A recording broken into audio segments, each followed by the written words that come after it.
हरावया कलीचे दोष साच हे अंश श्रीहरीचे मनोनिया सामर्थ्य अंगी वागविती जगी निभ्रांत भक्ती लेने लेवोनिया विचरती माया लाघवी मनोनिया सामर्थ्य अंगी वागविती जगी निभ्रांत निळा म्हणे संदेह नाही निळा म्हणे संदेह नाही यदर्थी काही त्रिसत्य मनोनिया सामर्थ्य अंगी वागविती जगी निभ्रांत विठ्ठला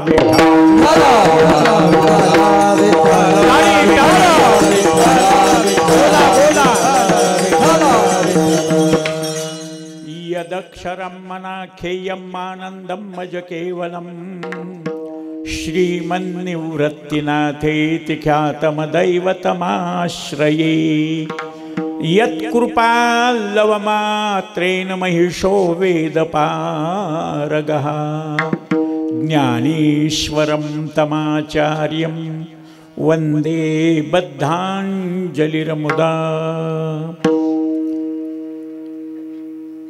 वारकरी संप्रदायाचा अभिमान स्वाभिमान अधिष्ठान पाया ज्ञानोबराया महाविष्णूचा अवतार विस्तार केला नामदेवरायानं आधार दिला एकनाथ महाराजांनी कळस झाले तुकोबाराय आणि त्या तुकोबारायावर अनन्य निष्ठा असलेले पिंपळनेर निवासी निळोबाराया ज्या निळोबारायाला अनुग्रह देण्याकरता वैकुंठाला गेलेल्या तुकोबारायाला खाली यावं लागलं देवानं काम जमलं नाही तुकोबारायालाच यावं लागलं निळा म्हणे आम्ही नोळखोची देवा तुकयाचा धावा करीत असो आणि ते तुकोबारायानं येऊन निळोबारायाला अनुग्रह दिला पूर्ण केला पूर्ण केला पूर्ण केला मनोरथ घरा आले घरा आले घरा आले कृपा सांभाळिले सांभाळिले सांभाळिले अनाथा केला निळा केला निळा केला निळा पावन तुकोबारायावर तुकोबारायापेक्षा गुरुच्या पेक्षा चेला सवयी बापसे बेटा सवयी तसं तुकोबारायानं 13 दिवसच अनुष्ठान पाणी न पेता वह्या बुडविल्या त्यावेळेस केल्या आमच्या निळोबारायानं 42 दिवस अन्न पाण्याचा त्याग केला मरल म्हणून देव आले तुला बोलविलं नाही तर आलास कशाला येथे तुझं लागी बोलाविले कोणी प्रार्थिल्या वाचून आलासी का देवाला परत जावं लागलं आणि तुकोबारायाला पाठवावं लागलं अशा महान अधिकारी संतांचा निळोबारायाचा कलियुगामध्ये संतांनी का अवतार घेतला देव अवतार घेतो संतांनी घेतला का देवच संतांच्या रूपानं अवतीर्ण झाले का देवाचा अवतार होय दासा सुख दैत्या भय उद्या आपण पाहणार आहोत अत्रि आणि अनुसयेच्या पोटी ब्रह्मा विष्णू महेश्वरानं घेतलेला अवतार 3 शिरे 6 हात तया माझे दंडवत या दत्त जन्माच्या निमित्तानं दत्त संप्रदाय वैष्णव संप्रदाय विष्णूला मानणारा हरीला मानणारा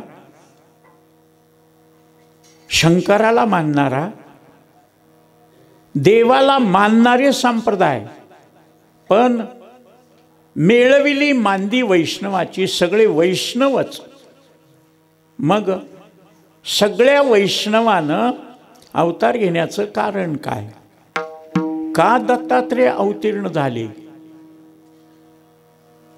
कारण कृतयुग, त्रेतायुग आणि द्वापार युगापर्यंत देवानं अवतार घेतले आणि कोणत्या वेळेस अवतार घेतले नाहीत. स्वतः भगवान सांगतात, यदा यदा हि धर्मस्य ग्लानिर्भवति भारत अभ्युत्थानमधर्मस्य तदात्मानं सृजाम्यहम. अवतार घेऊन काय कशी परिस्थिती पाहिजे? धर्म ग्लानीला गेला पाहिजे, अधर्म जास्त झाला पाहिजे, संतांचं छळ झाला पाहिजे, दुष्ट दुराचारी माजले पाहिजे. जसा शेतकरी पीक पेरत असताना तणकट जास्त झालं तर नांगरून काढतंय. का? खालचे वरी वरचे खाली जमीन केल्याशिवाय ते तणकट नाहीसं होत नाही. पीक सांभाळायचं असतं, तणकट काढायचं असतं. तणकट मनाने येत असतं आणि पीक पेरावं लागत असतं. तसं चांगली गोष्ट शिकावी लागते, वाईट गोष्ट आपोआप येते.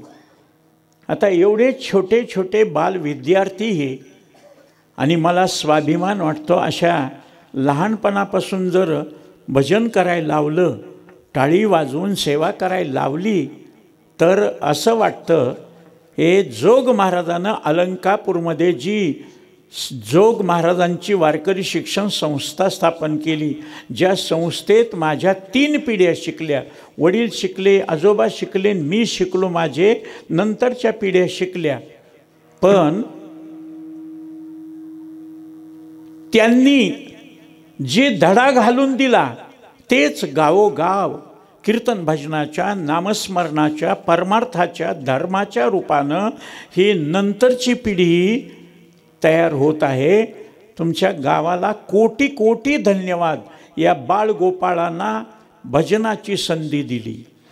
नाही तर जुन्या काळात बारके पोराने भजन घेतलं की म्हातारे काय म्हणायचे, हे ठेव, आम्ही आहेत ना, आम्ही कंटाळून गेलो टाळ वाजून आणि तुम्ही आलेत. आणि त्यावेळेस मन पडली, नवे आले गावात आणि जुने पडले पेवात. हां, म्हातारी काम करते करते, सून आली की सून म्हणते, आत्या बसा इथं, आता मी कारभार करते. तसं पिढ्यानपिढ्या हे काम चालत आलं. हे माझ्या ज्या संस्थेचा मी विद्यार्थी आणि पुन्हा अध्यक्ष झालो, आणि अध्यक्षपदसुद्धा झेपत नाही आपल्याला, बळेवीन शक्ती बोलू नये म्हणून झेपत नाही, म्हणून राजीनामा देऊन मोकळा झालो. महाराज तुम्हीच विचार करा, जबाबदारी मला झेपली असती, गाडी घेतो पण चलविता आली पाहिजे ना.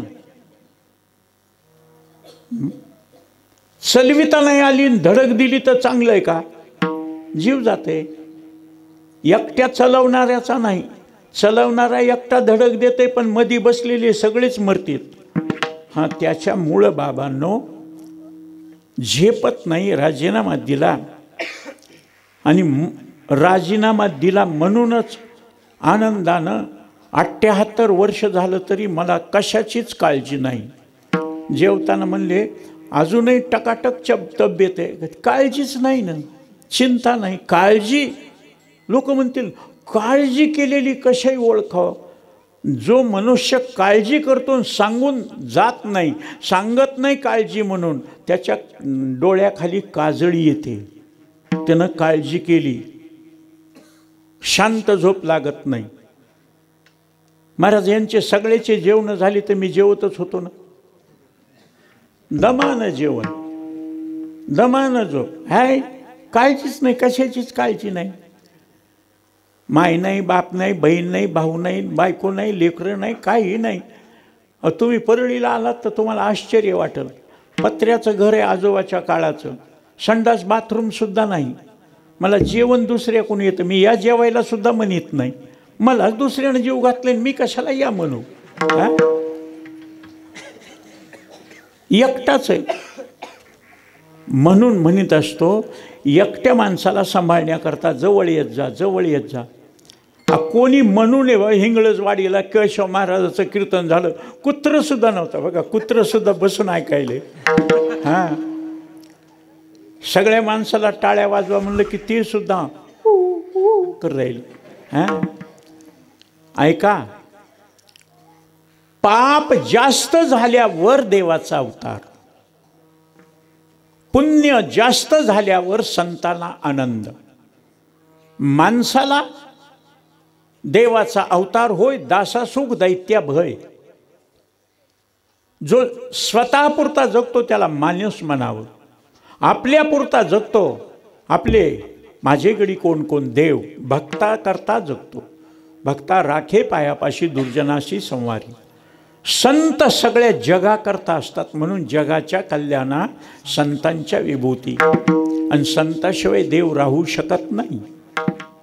कलियुग झालं, द्वापारयुग संपलं. ऐका, पांडव निजधामाला गेले, कौरव पांडवाचं युद्ध झालं, कौरव मारले गेले, पांडवाकडे मारले गेले, दुर्योधनही मारला गेला. भगवान कृष्ण परमात्म्यानं कालच्या मुहूर्तावर भगवद्गीता सांगितली, तिला गीता जयंती म्हणता, मोक्षदा एकादशी म्हणता.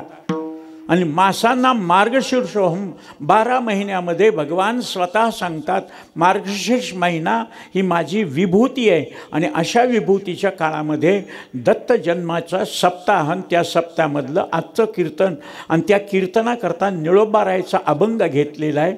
देवानं संतांच्या रूपानं अवतार का घेतला?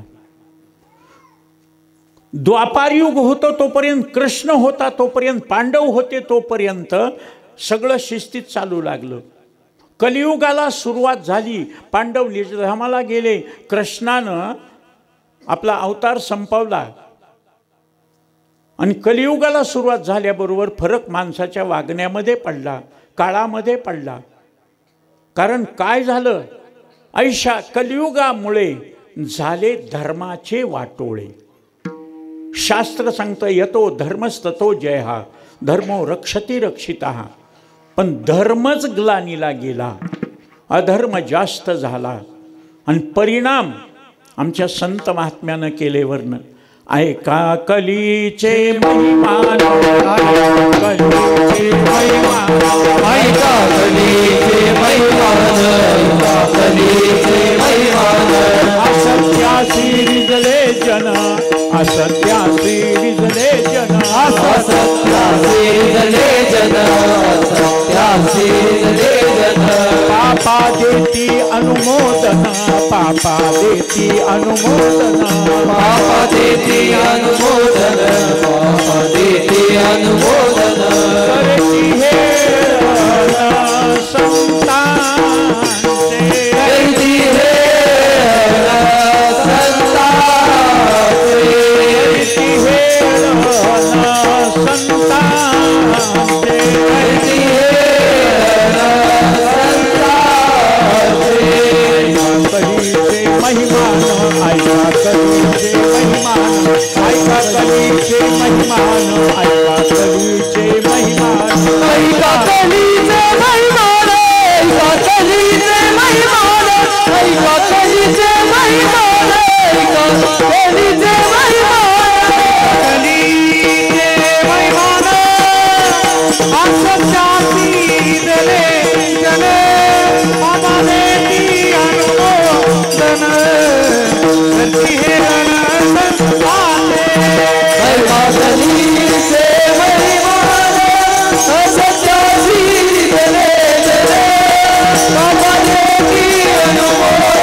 क्या बात है, मेरी उम्र तुम्हें लगी.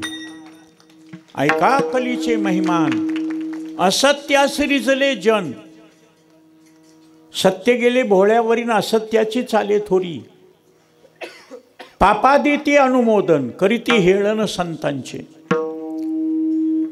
कीर्तनामध्ये सगळे संत पहिल्यापासून म्हणतात, या रे लहान थोर, याती भलते नारी नर, करावा विचार नलगे चिंता कोणाची. या बाबा, सकळाशी येते आहे अधिकार.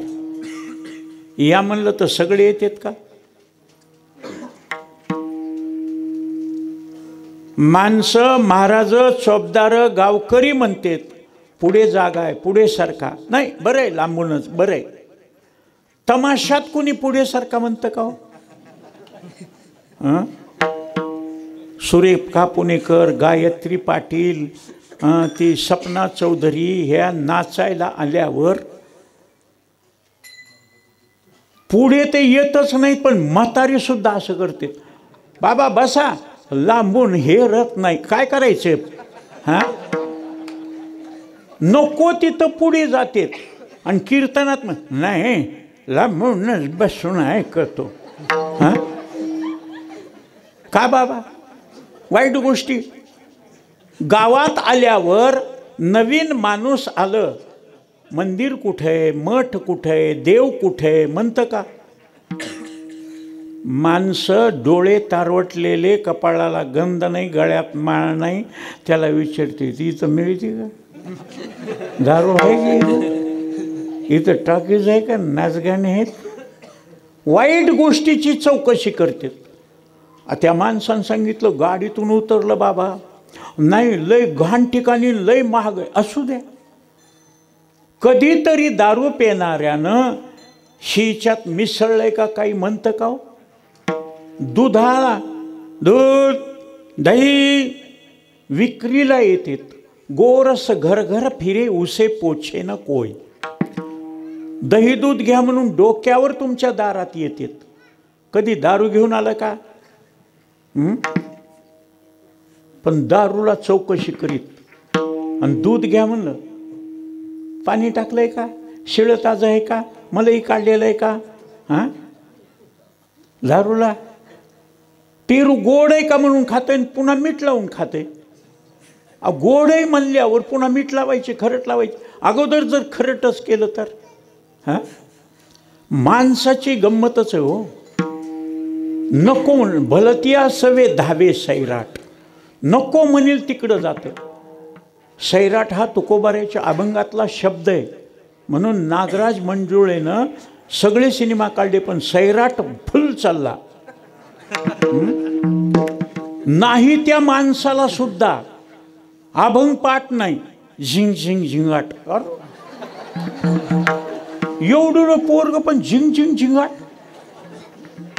ह प्रसिद्धी महाराज का? दोन गोष्टी माणसाला वाईटाकडे नेतात आणि एक गोष्ट चांगल्याकडे नेते. रजोगुण तमोगुण वाईटाकडे नेतो आणि सत्वगुण तो चांगल्याकडे नेतो. पण अल्पमतात आहे ना, एकटं आहे ना, तिकडं डबल आहे, बहुमत तिकडे आहे. म्हणून असत्या सिरिजले जन पापा देती अनुमोदन करती हेळन संतांचे. मगाच आमच्या बैठकीमध्ये विषय झाला, ज्ञानोबाराय तुकोबारायाला जितका समाजानं त्रास दिला, अमेरिकेचे आलते का? चीनचे आलते का? पाकिस्तानचे आलते का? हिंदूनच हिंदू भक्ताला त्रास दिला. हां, आज हिंदूचीच माणसं जय श्रीराम म्हणणाऱ्याला मी हरामखोर समजतो. तू कोण आहेस रे बाबा? का? एक तरी मुसलमान कुराणाला पैगंबराला वाईट म्हणतो का बघा. एक तरी ख्रिश्चन येशूला वाईट म्हणतो का? बायबलला वाईट म्हणतो का बघा. हिंदूच हिंदूला. कथाय जुनी, चाणक्यानं सांगितली. सुंदरपैकी महाराज बन होतं, असे सुंदर लाकडं, असे झाडं वाढलेले, आणि एकटी कुऱ्हाड अशी फिरू लागली. कुऱ्हाडीला बघितलं की छोटे छोटे झाडे घाबरून मोठ्या झाडाला म्हणू लागले, अण्णा दादा पाप्पा कुऱ्हाड आली, कुऱ्हाड आली, आपल्याला तोडती. म्हणले काळजी करू नका, एकटी कुऱ्हाड काहीच करत नाही, फिरू द्या तिला. दुसऱ्या दिवशी त्या माणसानं चांगलं फांदी बघितली आणि असा सरळ त्या कुऱ्हाडीला दांडा बसवला. कशाचा बसवला ताई? लाकडाचा. मग लाकडं म्हणले, आपलं तिकडं करून युती करायले, आपलं कुऱ्हाडीकडे जाऊन युती काढायले आता भ्यावं लागतंय. म्हणून मन पडली त्या काळात कुऱ्हाडीचा दांडा गोताला काळ. दांडा कुऱ्हाडीचा लाकडाचा आहे, पण ती कुऱ्हाड लाकडं तोडते. अरे जरा विचार करा. पाणी झाडाला जातं, झाड मोठं होतं. असं मोठं झाड झालं, त्याला तोडलं, इतकं जाडचे जाड वजनदार, पण ते लाकूड पाण्यात पडल्यावर बुडतंय का? पाणी म्हणतंय मी याला लहानाचं मोठं केलंय, मी कसं याला बुडू? मग पाण्याला जी अक्कल असावी ती आपल्याला नसाव का? हां, आपल्याला नसाव का? ज्या देवानं हिंदू धर्मामध्ये जन्म घेतला, अवतार घेतला, त्या देवाची टिंगल. ती सुषमा अंधारे म्हणते मला राम आवडत नाही, मला कृष्ण आवडत नाही, मला ज्ञानोबाराय आवडत नाही, रेडा बोलविला माणसं का बोलविला? माणसं नाही तर कोण बोलायले? हां, अरे ज्ञानोबारायाच्या जवळ जावं लागलं तर रेडा बोलल ना. हे दर्शन करायला तयार नाही तर महाराज एकादशी सोमवार कळलं ना, मटणं खायले, दारू प्यायले, कशाचं देव? नुसतं नाही महाराज, करीती हेळण संतांचे. वाईट माणसाला माणसं चांगलं म्हणते, तर संतांना ज्ञानोबाराय तुकोबारायला गावात भिक्षा मागू दिली नाही, भजन करू दिलं नाही. मी तर सांगितलं ना, त्या काळात आपल्याला जर असं झालं असतं, आपण दोनपैकी एक काम केलं असतं. ज्यानं आपल्याला त्रस दिला त्याचा जीव तरी घेतला असता, नाही तर आत्महत्या तरी करून मरून गेलो असतो. सहन होत नाही बाबा, पण त्यांनी किती सहन केलं. हां, सोशी जगाचे आघात, जगाने किती त्रास दिला ते सहनच करतात. जशी आई, म्हणून संतांना आईची उपमा दिली. लेकरानं लाथा मारू द्या, लेकरानं पेत असताना चावू द्या, मारते पण पाजवते ना, रक्ताचं दूध करून पाजवते. 9 महिने 9 दिवस पोटात वागवते, पोटी भार वाहे आणि त्याचे सर्वस्वही साही. म्हणून संतांना माईची उपमा. योगायोगानं काही माणसं म्हणतील काय झालं असेल? असत्या सिरिजेले जन, पापा देते अनुमोदन. तुम्हाला कल्पना नसेल, नवीन आळंदीहून आल्यावर माझ्या घरी श्रावण महिन्यामध्ये सप्ताह असतो, गोकुळाष्टमी. मी पारायण करायचं. मी येईपर्यंत आमच्या इथं पारायण होत नव्हते. गाथा भजन व्हायचं 4 घंटे भजनं. पण ज्ञानेश्वरी पारायण सुरू झालं, सप्तशताब्दी सुरू झाली, मोठमोठे पारायणं आयोजन केले. व्यासपीठावर बसून पारायण करत असताना एकानं सांगितलं महाराज कीर्तनाला या ना. मी म्हणलो माझ्याकडं पारायण नाही. आत्ता एक गाडी असल्यामुळं जमतंय, त्यावेळेस गाडी नव्हती, सायकलसुद्धा नव्हती.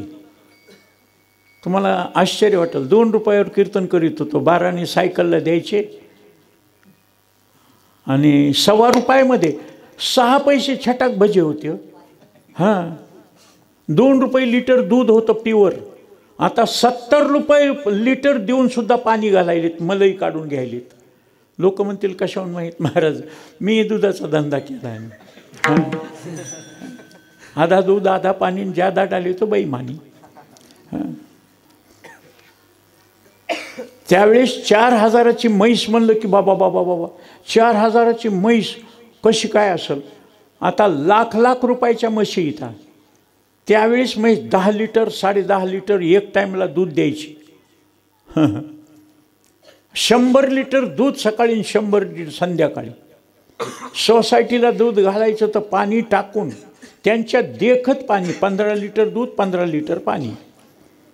डिग्री लावली 30. लोक म्हणायचे आमचं नुसतं शिळण ताजं मिसळलं तर 22 डिग्री लागायली, पैसे कटायलेत.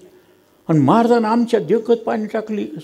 ते इथे गुह्य तमाम शास्त्र, ते डिग्री कशी वाढवायची महाराज ते कळालं पाहिजे. शाळेत नाही गेलं, संस्थेत असताना उठला नाही.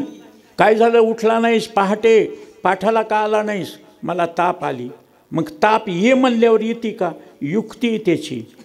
महाराज असे कांदे धरून बगलत धरले की ताप येते, गरम होते अंग. बापरे म्हणले. शुगर असल्यावर लिंबाचा पाला, कारल्याचा रस, कडू प्यायला. मग कडू लागू नये ह्याच्याकरता युक्ती आहे.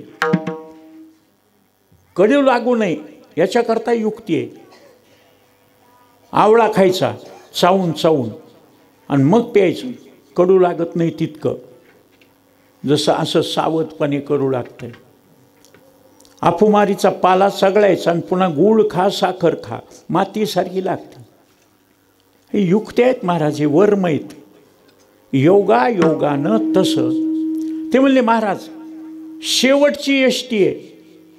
इथं जवळ कोणी असेल तर त्यांना माहिती आहे, लातूर जवळ वासनगाव नावाचं गाव, आणि तिथं आमचे पाहुणे असल्यामुळं आमच्या मामाच्या मुलांना सांगितलं, ये ना केशव, तुझं कीर्तन ऐकावं वाटायले. मी म्हणलं येतो बाबा, पण मला शेवटच्या गाडीला बसवून द्या. 9 ते 11 कीर्तन करून 12ची गाडी सापडत नाही. मी 8 ते 10 कीर्तन करतो. या म्हणले. पारायण संपलं, आम्ही भजने निघालोत. एसटीनं तिथं गेलो, तिथून वासनगावला गेलोत ॲटोनं, आणि जेवणं वगैरे करून कीर्तन केलं. त्याने ॲटोनं आणून सोडलं. महाराज गाडी आली नव्हती, शेवटची गाडी सोलापूर हिंगोली परळीहून. जागा धरली, पण आम्ही 7 जण होतो. काही माणसं म्हणले बारके जर बसले तर ते 2च्या सीटवर 3 जण बसतेत, 3च्या सीटवर 4 बसतेत, मग 6च्या सीटवर 7 का बसत नाहीत. महाराज सगळ्यात मी बारीक होतो त्यावेळेस, 83 किलोचा. आत्तासुद्धा 72 किलो वजन माझं, 78 वय, 72. तब्येत चांगली होती. बसलो तर 6 जणांनाच फिटिंग झाली. ती एक जण म्हणतंय, अरे तुम्ही बसलात मी उभा राहू का, आम्हाला जागा नाही ना. आता दुसरीकडे कोणी बसू देत नाही. ते म्हणला माझी मी जागा करतो, मला थोडी सांद द्या. ते होतं सुताराचं. ते म्हणला मला पाचर कशी मारायची ती कळती, थोडी बी सांद असली की मधी शिरतो म्हणला मी. त्यानं पाय आमचे असे केले, टेकलं, समोरच्या सीटला पाय लावला, असा झटका दिल्याबरोबर बसलोत. महाराज इतकी फिटिंग झाली, एक हल्लं की 7 जण हालत होतो. एक हल्लं की रेणापूर फाटा आला. 2 माणसं होते. पावसाळ्याचे दिवस आहेत. ड्रायव्हर कंडक्टर म्हणले, अरे 2 माणसं आहेत, उभे राहिलेले, पुढे सरका, या घ्या बाबा, पावसाळ्याचे दिवस आहेत. मग आले सगळे. माझ्या पुढं जे सरकत आलं ते फुल पेलेलं. मी म्हणलं श्रावण महिन्यामध्ये अट्टल पेणारे सोडतेत, आणि या श्रावण महिन्यामध्ये कोण पेणार आहे म्हणून मी त्याच्या तोंडाकडे बघितलं. आणि दारोड्याची एक कमाल आहे, त्याला ओळखीची गरज लागत नाही. त्याच्या तोंडाकडे बघितलं की बोलतंय. ते असं धरलेलं वर मला बघितलं, जय हरी महाराज, राम राम. मी म्हणलं जय हरी. कीर्तनाला गेलते का? म्हणलं हो. भजने म्हणणारे वाजवणारे बरोबर? म्हणलं हो. कीर्तन संपलं की निघालात? म्हणलं हो. महाराज म्हणलं का जागा द्या ना. मी म्हणलं बाबा आम्हाला दाटण झाली आणि तुला? महाराज आहेत ना तुम्ही, जगाच्या कल्याणा संतांच्या विभूती. मी म्हणलं बाबा तू माझी जागा धरली नाही, मी तुझी जागा धरली नाही. तू माझं तिकीट काढलं नाही, मी तुझं तिकीट काढलं नाही. आमच्या मी बसलो तर अगोदर, तुला कुठून जागा देऊ? कशाला कंबर बांधून कीर्तन करतात? महाराज महाराज म्हणा, बसायला जागा देत नाही. मी म्हणलं तुझ्या बसण्याचा आणि माझ्या जागेवर देण्याचा काय संबंध आहे तुझा माझा? असले महाराज जास्त बोलायचं नाही. दारू पिऊन इथपर्यंत वास यायलाय म्हणलं, थुंका उडायलाय, वास यायलाय. माझ्या बापाच पेतो, तुझ्या बापाचं काय? महाराज मी बी 100% महाराज नाही बरं का. हां गालिका जवाब गोलीशी, माझ्या देवाला, माझ्या धर्माला, माझ्या देशाला, माझ्या संतांना कोणी बोललं की मारामारी करीत असतो मी. आणि या जुन्या महाराज लोकांना माहीत आहे, महाराज आळंदीमध्ये मारामारी करणारा 1 नंबरचा मी आहे. म्हणून 9 वर्ष संस्थेत राहिलो. 4 वर्ष संस्थेचे, पुढे दांडेकर मामानं चिठ्ठी दिल्यावर 5 वर्ष SP कॉलेजचे. त्याच्यामुळं मी भेट नाही. उठलून महाराज त्याची गच्ची धरली. मारू का म्हणजे मारायचं नाही, मारायचं नाही. आता माझी इच्छा, माझं मन काय म्हणतं, यष्टीतल्या लोकांनी म्हणावं, अरे बाबा महाराज अगोदर बसलेत आणि तू दारू पिऊन त्यांना का बोलायला. म्हणून मी यष्टीतल्या लोकांकडे म्हणलं, बघा ना म्हणलं, दारू पिऊन उगाच आम्ही अगोदर बसलो तर मला बोलायला. हे यष्टीतले लोक काय म्हणले माहिती का, महाराज ते तर दारू पेलेलं आहे, तुम्हाला अक्कल नाही का त्याच्या नादीला. दारू पेलं ते, वास सुटलाय त्याचा, आणि अक्कल कोणाची काढली, माझी. याला म्हणाव कलियुग. विठ्ठला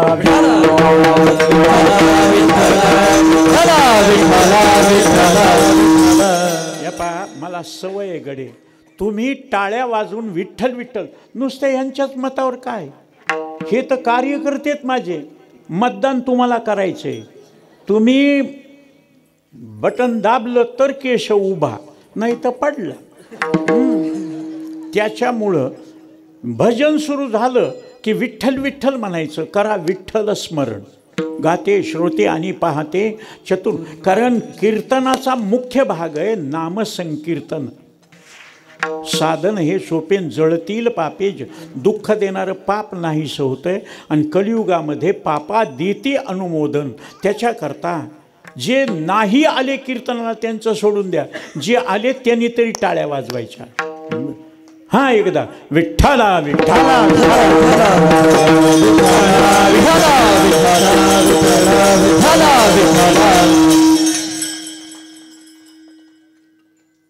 पांडवांचा वंश अभिमन्यूचा उत्तरेच्या गर्भात असलेला, ज्याला कृष्णानं गर्भात सांभाळलं असा राजा परीक्षिती. वंश संपलेला, बाळ जन्माला आलं. सगळ्याकडं बघत होतं ते लेकरू जन्मल्यावर, पण कोणाकडे, उत्तरेकडे, सुभद्रेकडे, द्रौपदीकडे, कुंतीकडे, पांडवाकडे, सगळ्याकडे बघत होतं. पण कोणाकडेच बघून ते लेकरू हसलं नाही. कृष्णाला कळालं आपल्या बहिणीचा मुलगा अभिमन्यू मेला, पण त्याचा वंश उत्तरेच्या गर्भामध्ये, म्हणून लेकरू वंश बुडालेला वाढला. म्हणून बघण्याकरता बलराम दादा आणि कृष्ण कन्हैया आले. बलराम दादाला बघितलं काही नाही, पण कृष्णाला बघितलं आणि हातपाय हलवून ते लेकरू हसलं. कुंतीनं विचारलं, कुंती कृष्णाची आत्या, वसुदेवाची बहीण, कान्हा कृष्णा आमच्याकडं सगळ्याकडं बघितल्यावर हसलं नाही, तुलाच बघितल्यावर कसं हसलं. आत्या, गर्भामध्ये सुदर्शन चक्रानं मी याला सांभाळलं, यांनी ओळखलं, परीक्षा माझी केली म्हणून नाव परीक्षिती ठेवलं. परीक्षिती 30 वर्षाचा झाला. पांडव, कौरव, यादव सगळे गेले. घोड्यावर बसून आपल्या राज्यातला फेरफटका करीत असताना त्याला एक दृश्य दिसलं. एक पायाचा बैल, त्याला शूद्र चापकानं काठीनं मारित होता. डोळ्यातून अश्रूच्या धारा, हंबरडा फोडीत होता, मलमूत्र विसर्जन करीत होता, थरथर कापत होता. एकच पायाचा असल्यामुळं त्याला पळता येत नव्हतं. राजानं ते बघितलं. राजा म्हणला, आजपर्यंत एक पायाचा बैल बघितला नाही. लंगडे बैल बघितले असतील. ऋषी लोक भिक्षा मागायला येतात, 4 पाय खालीन पाठीवर एक पाय निघालेला असले बैल बघितले असतील, पण एक पायाचा बैल. आणि बाबा त्याला पळता येत नाही, तू मारायलास. म्हणला, मी शूद्र आहे. हा बैल म्हणजे धर्म आहे. धर्माला कृतयुगामध्ये 4 पाय होते: तप, शौच, सत्य आणि दान. एक एक युग गेलं, कृतयुग गेलं, त्रेतायुग गेलं, द्वापार युग गेलं, तप गेलं, शौच गेलं, सत्य गेलं. सत्य गेलं म्हणून सत्य गेले भोळ्यावरी, अविद्येची चाले थोरी. फक्त दान नावाचा पाय एक राहिलाय. माझं काम आहे, मी शूद्र आहे, धर्माला त्रास देणं. बाबा याला सोडून दे, त्याची तळमळ बघ आणि त्याला सोडून देतो. पण मला कलीला राहण्याकरता कोणतं ठिकाण? राजानं सरळ 5 महापाप्यांचं स्थान दिलं. ब्रह्महत्या, सुरापानम, स्तेयं, गुर्वांगना गमहा. या 5 महापाप्याच्या जवळ तू राहायचं. दारू पिणारा, मटण खाणारा, गायी मारणारा, गुरु तल्पगता करणारा, सोनं चोरणारा, यांना कली असतो त्यांच्या अंगात. म्हणून अंतरानं राहायचं, म्हणून कुळाचा नाश होतो. योगानं इतका वाईट दिसतो का रे मी? इतके पापाचे ठिकाणं मला राहायला सांगितले. आणखी कुठं? पहिला पाण्याचा पूर येतो, त्या पहिल्या पुरामध्ये तू राहा, कारण सगळी घाण पुरात येते. गाव रसे भरले. उकिरड्यावर सगळी घाण टाकतो म्हणून उकिरड्यात राहा. आणि स्त्रिया 3 दिवस विटाळशीपणामध्ये बाजूला बसतात आणि 4थ्या दिवशी नाहून येतात. त्या 3 दिवसामध्ये कली स्त्रियात राहायचं, म्हणून शिवाशिव करायची नाही. राजा 12 वर्ष जे तपश्चर्या करून साध्य होत नाही, ते कलियुगामध्ये एका क्षणात होतं. देवाची द्वारी उभा क्षणभरी, दिवसभरी, सप्ताहभरी, महिनाभरी, एक क्षणभरात तेने मुक्तिचारी साधियेल्या. असं असल्यामुळं देव लवकर प्रसन्न होतो. तपश्चर्या घडते. तपे विन दैवतन. महाराज तप केलं की दैवत प्रसन्न होत आहे. अरे नुसतं अभंग वाचल्याबरोबर तुम्ही जीव घालता का नाही? भजन केल्याबरोबर तुम्ही चला जेवायला बाबा भजन केलंय तुम्ही म्हणता ना. याने घ्यावे नाम तिशी करणे त्याचे काम. नामचिंतन घेतल्यावर वाया जात नाही, असं कलियुगाचं महत्त्व असल्यामुळं राजा प्रसन्न झाला आणि त्याच्यावर म्हणला, आता तू एखादं ठिकाण माग. त्या कलीनं सांगितलं, मी सुवर्णाच्या ठिकाणी राहावं. कनक, हटक म्हणजे सोनं. राजा म्हणला काही हरकत नाही. असत्य वचनानं, पापानं, कपटानं, दोषानं, बैमानीनं जे सोनं कमवलंय त्या ठिकाणी तू राहा. वरदान दिलं. ते बैलाला सोडलं. कली निघून गेला, राजा निघून गेला. काही दिवसानंतर राजानं आपल्या भांडारदाराला, प्रधानाला सांगितलं, खजिनदाराला, आमच्या बापदादानं काय कमवलंय दाखवा. आणि ते उघडलं महाराज. असे सुंदर सुंदर धनुष्य, बाण, शंख सगळे महाराज. चांदीचे मुकुट होते, रत्नजडित, चमचम चमकत होते. एकच मुकुट सोन्याचा होता. हे चांदीचे. हे धर्म, भीम, अर्जुन, नकुल, सहदेव, अभिमन्यू, बब्रुवान याचे सगळ्यांचे सांगितले. आणि म्हणजे ह्या सोन्याचा, हा कंसाचा सासरा जरासंध. त्या जरासंधाला मारलं कृष्णानं भीमाला घेऊन जाऊन. आणि तो जिंकून भीमानं आणला, तो ठेवलाय जिंकल्याला. सगळ्याचे सोडले आणि त्या जरासंधाचा सोन्याचा मुकुट राजानं डोक्यात घातला. जरासंध महापापी कृष्णाच्या मथुरेवर 17 वेळेस स्वाऱ्या केल्या. 18 वेळेस त्यांनी कालयवनाला बोलविलं. कालयवन म्हणजे म्लेंछ, गर्गमुनीचा अंश, मुसलमान स्त्रीच्या पोटी जन्माला संकरित ते. त्याच्या वरदानाप्रमाणे भगवंतानं द्वारकेची रचना केली. देव तिकडं निघून गेले. काल यवनाला मुचकुंद स्वामीकडे जाऊन मेला तो. द्वारकेचा कृष्ण राजा झाला आणि त्यावेळेसचा मुकुट आणलेला राजानं डोक्यात घातल्याबरोबर राजाच्या डोक्यात कली शिरला. कधी नाही ते राजा शिकारीला निघाला घोड्यावर बसून, उन्हाळ्याचे दिवस, आणि घोड्यावर बसून जंगलात हरण दिसलं आणि तीरकमठा बाण घेऊन हरणाच्या मागं घोडा सोडला. हरण पुढे उड्या मारीत चाललं, जीव वाचवून घोडा त्याच्या मागं. जंगलात घुसल्यावर कुठं हरण लपलं आणि हे घोडा जंगलामध्ये धावून धावून घोड्याच्या अंगातून घामाच्या धारा, राजाच्या अंगातून घामाच्या धारा. आता हिवाळ्याचे दिवस इतकं पांघरून घेतल्यावर थंडी वाजायली का घाम यायले? नुसतं बसल्यावर थंडी वाजते. यांना विचारा, वाजवून वाजवून कातड्यातून बोल काढायचे, येते का नाही घाम? कष्ट केल्यावर घाम येते. हे काय आईजीच्या जेवर बाईजी उधार पंक्ती आहेत.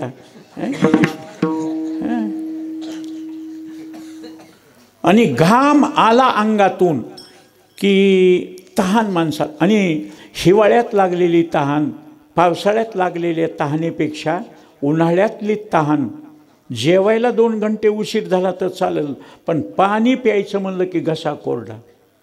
योगानं राजा उतरला, घोडं बांधलं, घाम पुसला. पाणी कुठं मिळेल जंगलात? तर महाराज राजाच्या कानावर भजन पडलं, कानावर भजन पडलं, आणि त्या भजनाच्या आवाजानं कोणीतरी भजन करणारा आहे, तिथं पाणी असेल म्हणून राजा निघाला. तो होता शमीक ऋषीचा आश्रम. ही कथा सांगायलो, थोडी नावं लक्षात ठेवा. शमीक ऋषीचा आश्रम, त्याचा मुलगा श्रृंगी ऋषी, तो इतर ऋषीपुत्राबरोबर खेळत असताना श्रृंगी ऋषीचं काम संपलेलं, समाधी लावली आणि भजन करीत होता. भजन,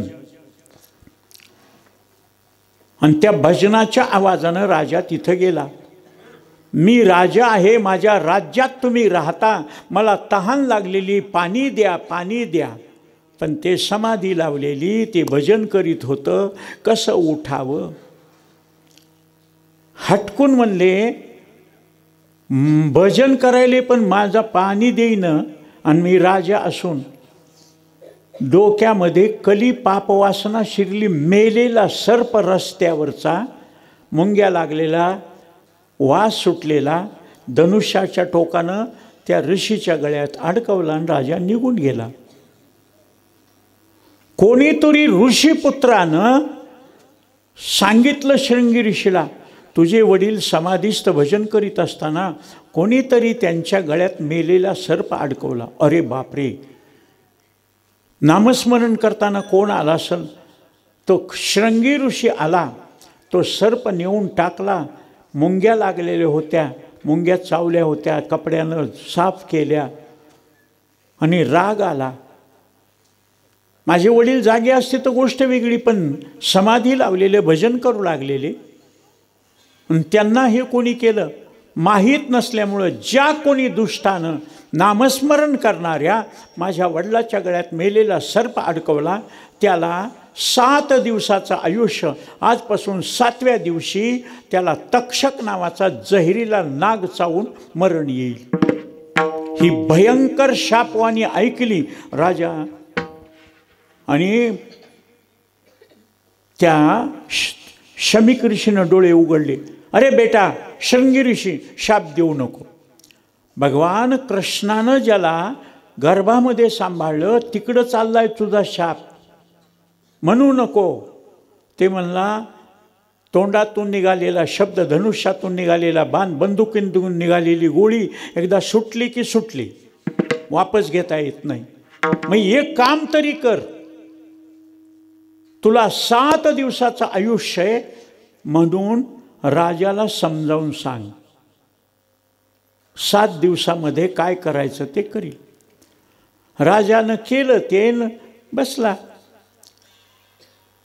ऋषीपुत्र आले, हात जोडून सांगितलं, राजा तुझ्याकडून ही चूक झाल्यामुळं तुला त्यांच्या मुलानं श्रृंगी ऋषीनं शाप दिलाय, तुला 7 दिवसाचं आयुष्य आहे. 7 दिवसानंतर तुला तक्षक नावाचा नाग चावून मरण येणार. आता मरण येणार म्हणल्याबरोबर त्याला खाणं गोड लागणं, बायका नाही, लेकरं नाही, राज्य नाही, दागदागिने नाही, कपडे लत्ते नाही. मरायला टेकलेल्या माणसाला नवा धोतर नेसायचं का? धोतर कशाचं, मेल्यावर टाकणारच आहेत. कधी म्हणतं का ते? मरायला टेकलं. आता उद्या मला झटका आला आणि मी मरायला टेकलो आणि एक जणांनी सांगितलं, महाराज इतकं वय झालं, इतकी इस्टेट कमवली, इतका पैसा, गाड्या घोड्या, सोनं नाणं लॅकेट अंगठ्या, लग्न करायचं का? म्हणील का हो मी? मरायचंय मला, हो कसा म्हणील? अरे मरणाऱ्या बकऱ्याला थरथर कापतं ते. अरे जिथं खाटीकखाना असतंय तिथून बैलगाडी निघाली तर बैल बुजतात. कळतंय त्या जनावराला इथं कापणार आहेत आपल्याला.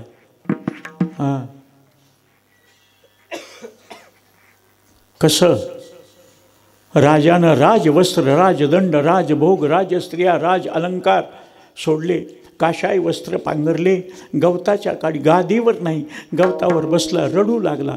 राजाला 7 दिवसात मरण, राजाला 7 आपल्याला कल्पना आहे. पाहुण्याला दवाखान्यात टाकलं आणि पाहुणा वाचत नाही म्हणल्यावर बघा भेटायला जातो का नाही? तसे जपी तपी संन्यासी महात्मे ऋषी मुनी सगळे बघायला आले. राजाला बघायचं, एवढा चांगला राजा, कृष्णानं सांभाळलेला राजा, मरणारे 7 दिवसात मरणारे. राजा रडत असताना व्यास ऋषीनं शुकाचार्याला पाठविलं. पांडवांच्या यज्ञामध्ये कृष्णानं उचललेल्या पत्राळ्या तू अन्न खाल्लंस ना, ज्याचं खावं, ज्याची खावी पोळी त्याच्या नावे वाजवावी टाळी, म्हणून जा आणि त्याला उपदेश कर. शुकदेव आले, शुकदेवाची पूजा केली. राजानं प्रश्न विचारले, माझ्याकडून हे पाप घडलं कसं? शुकदेवानं सांगितलं, तुझ्या डोक्यामध्ये कली शिरला, कारण दुष्टाचं अन्न आणि दुष्टाचा दागिना घातला म्हणून सगळ्याला म्हणीत असतो.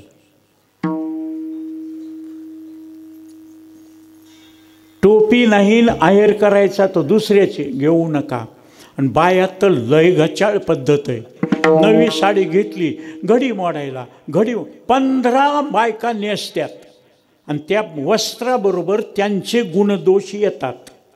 म्हणून कधीही दुसऱ्याचं वस्त्र, महाराज माझं शर्ट कोणी घालून बघितलं पुन्हा लिहित नाही, माझ्या टावेलला अंग पुसलं पुन्हा घेत नाही, माझ्या हातरुमालानं अंग हात पुसला घेत नाही. तुम्ही टावेल दिला ना, घेतला नाही, माझ्या पुरतं. माझा फेटा दुसऱ्यानं बांधला पुन्हा घेत नाही. एवढं खरं आहे की माझी घडी आणि अंगठी कोणी घेतली तर वापस घेतो बरं का, नाही तर लोक म्हणतील महाराज बघू द्या बरं, घेतला गेला तिकडं. नाही, ह्या गोष्टी नाही. मग तसं कली शिरला, राजाला मरण आलं महाराज 7व्या दिवशी. भागवत ऐकून मरणाची भीती घालवली. मरण चुकलं का? तसं कलियुगात मरायचं सगळ्याला, पण मरणाची भीती घालवायची. मागं कोरोना निघाला, सप्ते बंद पडले, दिंड्या बंद पडल्या, दर्शन मंडप बंद पडले, भजन बंद पडलं. काय सांगावं तुम्हाला, माणसं 4 बसले. काय कोरोना, खोकला आला की माणसं मरायलीत. आणि असं बोलता बोलता एक्कानं असं करा. 22 दिवसामध्ये माझे 6 नातेवाईक माझ्या घरात मेले. डॉक्टरकडे नेलं की डॉक्टर म्हणायचा तुम्ही ह्याला घेऊन येऊ नका, ॲटोमध्ये पाठवी जा, त्याला कोरोना झाला आणि तुम्ही. आता चुलत्याला, मेवण्याला, बहिणीला कसं काय म्हणायचं का माझी गाडी नाही मी तुम्हाला देणार, घरात राहिलेली. महाराज तुम्हाला खोटं वाटलं, 2 वर्ष मी बाहेर निघालो नाही. मला मरणाची भीती वाटते, पण पहिले मी मेलो नाही ना, मरणाची भीती वाटते. आणि दुसरी गोष्ट माझं लग्न न झाल्यामुळं कोणाच्याच लग्नाला जात नाही, मला आहेर असला तरी जात नाही. अरे शुगरच्या माणसाला त्याला गुलाबजामुन खायचं नाही, दुसरं खाऊ लागल्यावर गप्प बसावणं. ते खाऊ लागलं की हे असं करतं, त्याला खावं वाटतं पण मरणाची भीती. हां, तसं भय वाटे पर न सुटे हा संसार. मरण चुकतं का? पण मरणाची भीती घालवली महाराज. त्याच्यामुळं देवानं अवतार घेतला नाही कलियुगामध्ये. ऐका, कृत त्रेता द्वापार युगामध्ये अवतार घेतला, कलियुगामध्ये अवतार घेतला नाही. देवाला विनंती केली नारदानं. सगळीकडे पाप चालू आहे, दुराचार चालू आहे, कीर्तनापेक्षा तमाशाला माणसं जास्त आहेत, दूध पिण्यापेक्षा दारू पिणारे जास्त आहेत, माळ घालणाऱ्यापेक्षा मटण खाणारे जास्त आहेत. मग मटण खाणाऱ्याला दारू पिणाऱ्याला हे वाईट आहे कळत नाही का? कोण म्हणतं कळत नाही? कळतं. गाडीतून उतरलो मी आणि दुसरा एक महाराज मंत्री गाडीत चालला होता आणि चौबदारांना दिलं, थांबा थांबा साहेब, उखळीकर महाराजाचं कीर्तन आहे, आला तर ऐकून जाणं. से म्हणला आमची पार्टी होती, काल एकादशी असल्यामुळं नाही जमलं, आज पार्टी होती, आम्ही वाईट वक्त खाल्ले, दारू पेले, कीर्तनाला येत नाही, उद्या दत्त जन्माला येऊ आंघोळ करून. मग पिणाऱ्याला कळतं. काही माणसं म्हणते दारू पिलं की काही सुधरत नाही, फुल दारू पिऊ द्या आणि त्याला पसाभर लेंड्या द्या. आणि त्याला म्हणायचं हे काळे मनुकेत रक्त वाढते खाय. फुल पेल्यावर त्याला काही कळू नाही ना, ते असं बघ काय महाराज लेंड्या मनुके म्हणायला. हां, त्याला कळतंय महाराज. कोण म्हणतं कळत नाही? हां, तसं नारद ऋषी गेले कलियुग सुरू झाल्याबरोबर कृष्णाकडे आणि सांगितलं आता कलियुग सुरू होणारे देवा अवतार. नारायण नारायण श्रीमन्नारायण नारायण नारायण. महाराज कृष्णानं सांगितलं अवतार घेत नाही. भगवद्गीतेतला श्लोक बदल. हां, परित्राणाय साधूनां विनाशाय च दुष्कृतां धर्म संस्थापनार्थाय संभवामी युगे युगे म्हणायचं तर कृत त्रेता द्वापारे म्हण. 3 युगात येतो म्हण. कलियुगात तेही बदलित नाही आणि येतही नाही. का? मला चांगलं आणि वाईट कळत नाही म्हणून. अरे वाईट ते वाईट, चांगलं ते चांगलं. देव अवतार घेत नाही हे कळाल्यावर चांगल्याला किंमत का वाईटाला किंमत? माणसं सोनं जास्त वापरायलेत का बेंटेक्स जास्त वापरायलेत? हां, महाराज नारद ऋषीला सांगितल्यावर नारदानं बघितलं चांगल्याला किंमत आहे, मग अवतार घेतो म्हणतंय. फोटोच्या दुकानी घेतले, मंदिरं बघितले, मठ बघितले, कीर्तनं बघितले, तमाशे बघितले, सगळं बघितलं. फोटोच्या रामाचा फोटो 30 रुपयाला, कृष्णाचा फोटो 30 रुपयाला, महादेवाचा फोटो 30 रुपयाला, राधाकृष्णाचा फोटो 30 रुपयाला, पांडुरंगाचा 30 रुपयाला. एवढा मोठमोठे फोटो 30-30 रुपये. दुकान ओपन झालं त्यावेळेसपासून ह्याला गिराईक नाही. स्वस्तामध्ये कायलो भांडवल मोकळं करण्या. आणि छोटा फोटो होता एक नटीचा. आणि नटीचा फोटो म्हणजे नटीचा फोटो ते 100 रुपयाला, देवाची 30-30 रुपयाला, नटीचा 100 रुपयाला. ह्या नटीला किंमत आहे. ह्या नटीचा सिनेमा असला की लोक बघायला जातात. त्या नटीच्या शेजारी तसऱ्याच फेममध्ये नारदाचाच फोटो होता. नारदानं वेश बदलल्यामुळं त्या दुकानदाराला काही कळालं नाही. म्हणले त्या नटीच्या शेजारी नारदाचा फोटो ते 100 रुपयाला का? ते म्हणले तुम्हाला घ्यायचा का? नुसत्या चौकशा चालू आहेत. किंमत तर सांगा ना. तुम्ही 100 रुपये देऊन नटीचा फोटो घेतला की नारद त्याच्यावर फुकट.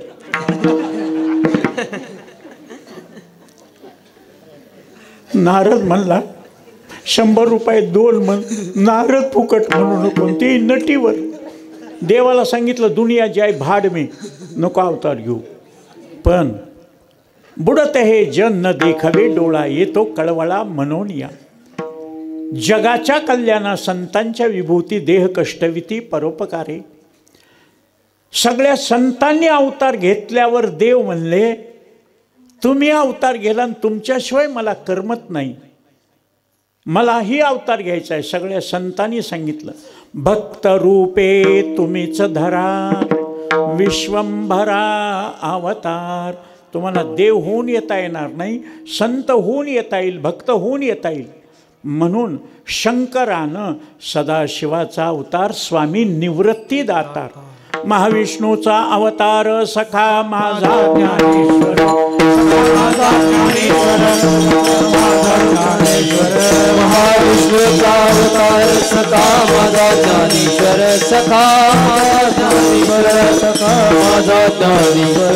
हे महाविष्णूचा अवतार सखा माझा ज्ञानेश्वर, सखा माझा ज्ञानेश्वर, सखा माझा ज्ञानेश्वर. महाविष्णूचा अवतार सखा माझा ज्ञानेश्वर, सखा माझा ज्ञानेश्वर, सखा माझा ज्ञानेश्वर. ब्रह्मा सोपान तो झाला भक्ता आनंद वर्तला, आदिशक्ती मुक्ताबाई दासी जनी लागे पायी. तिन्ही देव जैसे परभणीचे, परभणी नाही महाराज, परब्रह्मीचे ठसे. हे देवच संत रूपानं अवतार झाले. भानुदासाचे कुळी महाविष्णूचा अवतार एकनाथ महाराज म्हणे, रामेश्वर भट्ट विद्या तुका विष्णू नाही जुजा. तुकित देवासी अवतार भक्तासी संसार, देवासी अवतार भक्तासी संसार, देवासी अवतार भक्तासी संसार, देवासी अवतार भक्तासी संसार. दोहीचा विचार एकपणे, एकपणे, दोहीचा विचार एकपणे, एकपणे. दोहीचा विचार एकपणे, एकपणे. दोहीचा विचार एकपणे, एकपणे. उद्या जो तुम्ही दत्ता अवतार करणार, ब्रह्मा विष्णू महेश हे देव दत्तात्रयाच्या रूपानं आले. अवतार देवानीच घेतले जगाच्या कल्याणात. मग दत्तानी कोणाला मारलं का? ज्ञान दिलं पण मारलं का? आणि देवाचा स्वभाव आहे दुष्टाला मारितच असतो. दुष्टाला सज्जन करण्याची पात्रता संतामध्ये. म्हणून कशामुळं घेतला देवानं, संतांच्या रूपानं अवतार कशामुळं घेतला असा प्रश्न केल्यावर त्याला निळोबारायानं अभंगाच्या पहिल्या हरावया कलिते दोष, हरावया कलिते दोष, हरावया कलिते दोष, हरावया कलिते दोष, हरावया कलिते दोष,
वाह क्या बात. हरावया कलीचे दोषस. देव अवतार घेत नाही म्हणून देवानं संतांच्या रूपानं कलियुगाचे दोष नाहीसे करण्याकरता अवतार घेतले. पूर्वी योग याग विधी आता येईल का? म्हणून योगाची वाटा जे निघाले या सुबाटा त्या दुःखाची वाटा भागा आला. योग या यज्ञ होईल का? आता यज्ञ करायला गेलं तर ये मंत्र चळे थोडा धडची होय वेळा. त्याच्याकरता सोपं वर्म टाळी वाजून विठ्ठल म्हणा. काय होतंय? पाप जळतं. सेना महाराजानं सांगितले महापाप राशी त्याची झाली होळी वाजविता टाळी विठ्ठल नामी. पाप दुःख देतं ना. पूर्वजन्मी पाप केले ते म्या बहुविस्तारेले विषय सुखनाशिवंत सेविता ती मेर कोंदले. पाप दुःख देतं पुण्य सुख देतं. मग पहिलं पाप जाळण्याकरता टाळी वाजून तुम्ही विठ्ठल म्हणलं. विठ्ठल म्हणता हरले पाप. विठ्ठल विठ्ठल जप करी पापा निर्मूळ. महापाप राशी त्याची झाली होळी. अरे नाम घेता विठोबाचे आणि पर्वत जळती पापाचे. एक जन्माचं नाही जळतील पापे जन्मांतरीचे. नाम संकीर्तन साधन पै सोपे. तुम्हाला कोणताही महाराज टाळी वाजून भजन करा म्हणतो ना, हे आपले हात आहेत ना. वराह मिहीर नावाच्या ज्योतिषानं या हातावरच्या रेषा त्याला भविष्य सांगितलं म्हणून. ज्योतिषाकडे गेल्यावर तुम्ही काय दाखवता? हात दाखवता का गुडगा का पोट?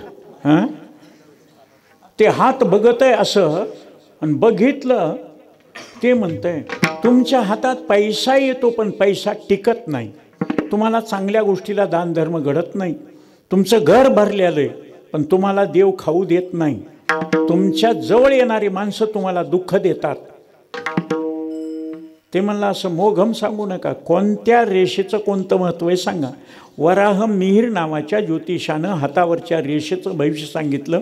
त्याला इंग्रजीमध्ये पामिस्ट्री म्हणतात आणि संस्कृतमध्ये हस्तरेषा सामुद्रिक म्हणतात. मनगटापासून मधल्या बोटापर्यंत उभी रेख गेली तिला धनरेषा म्हणतात.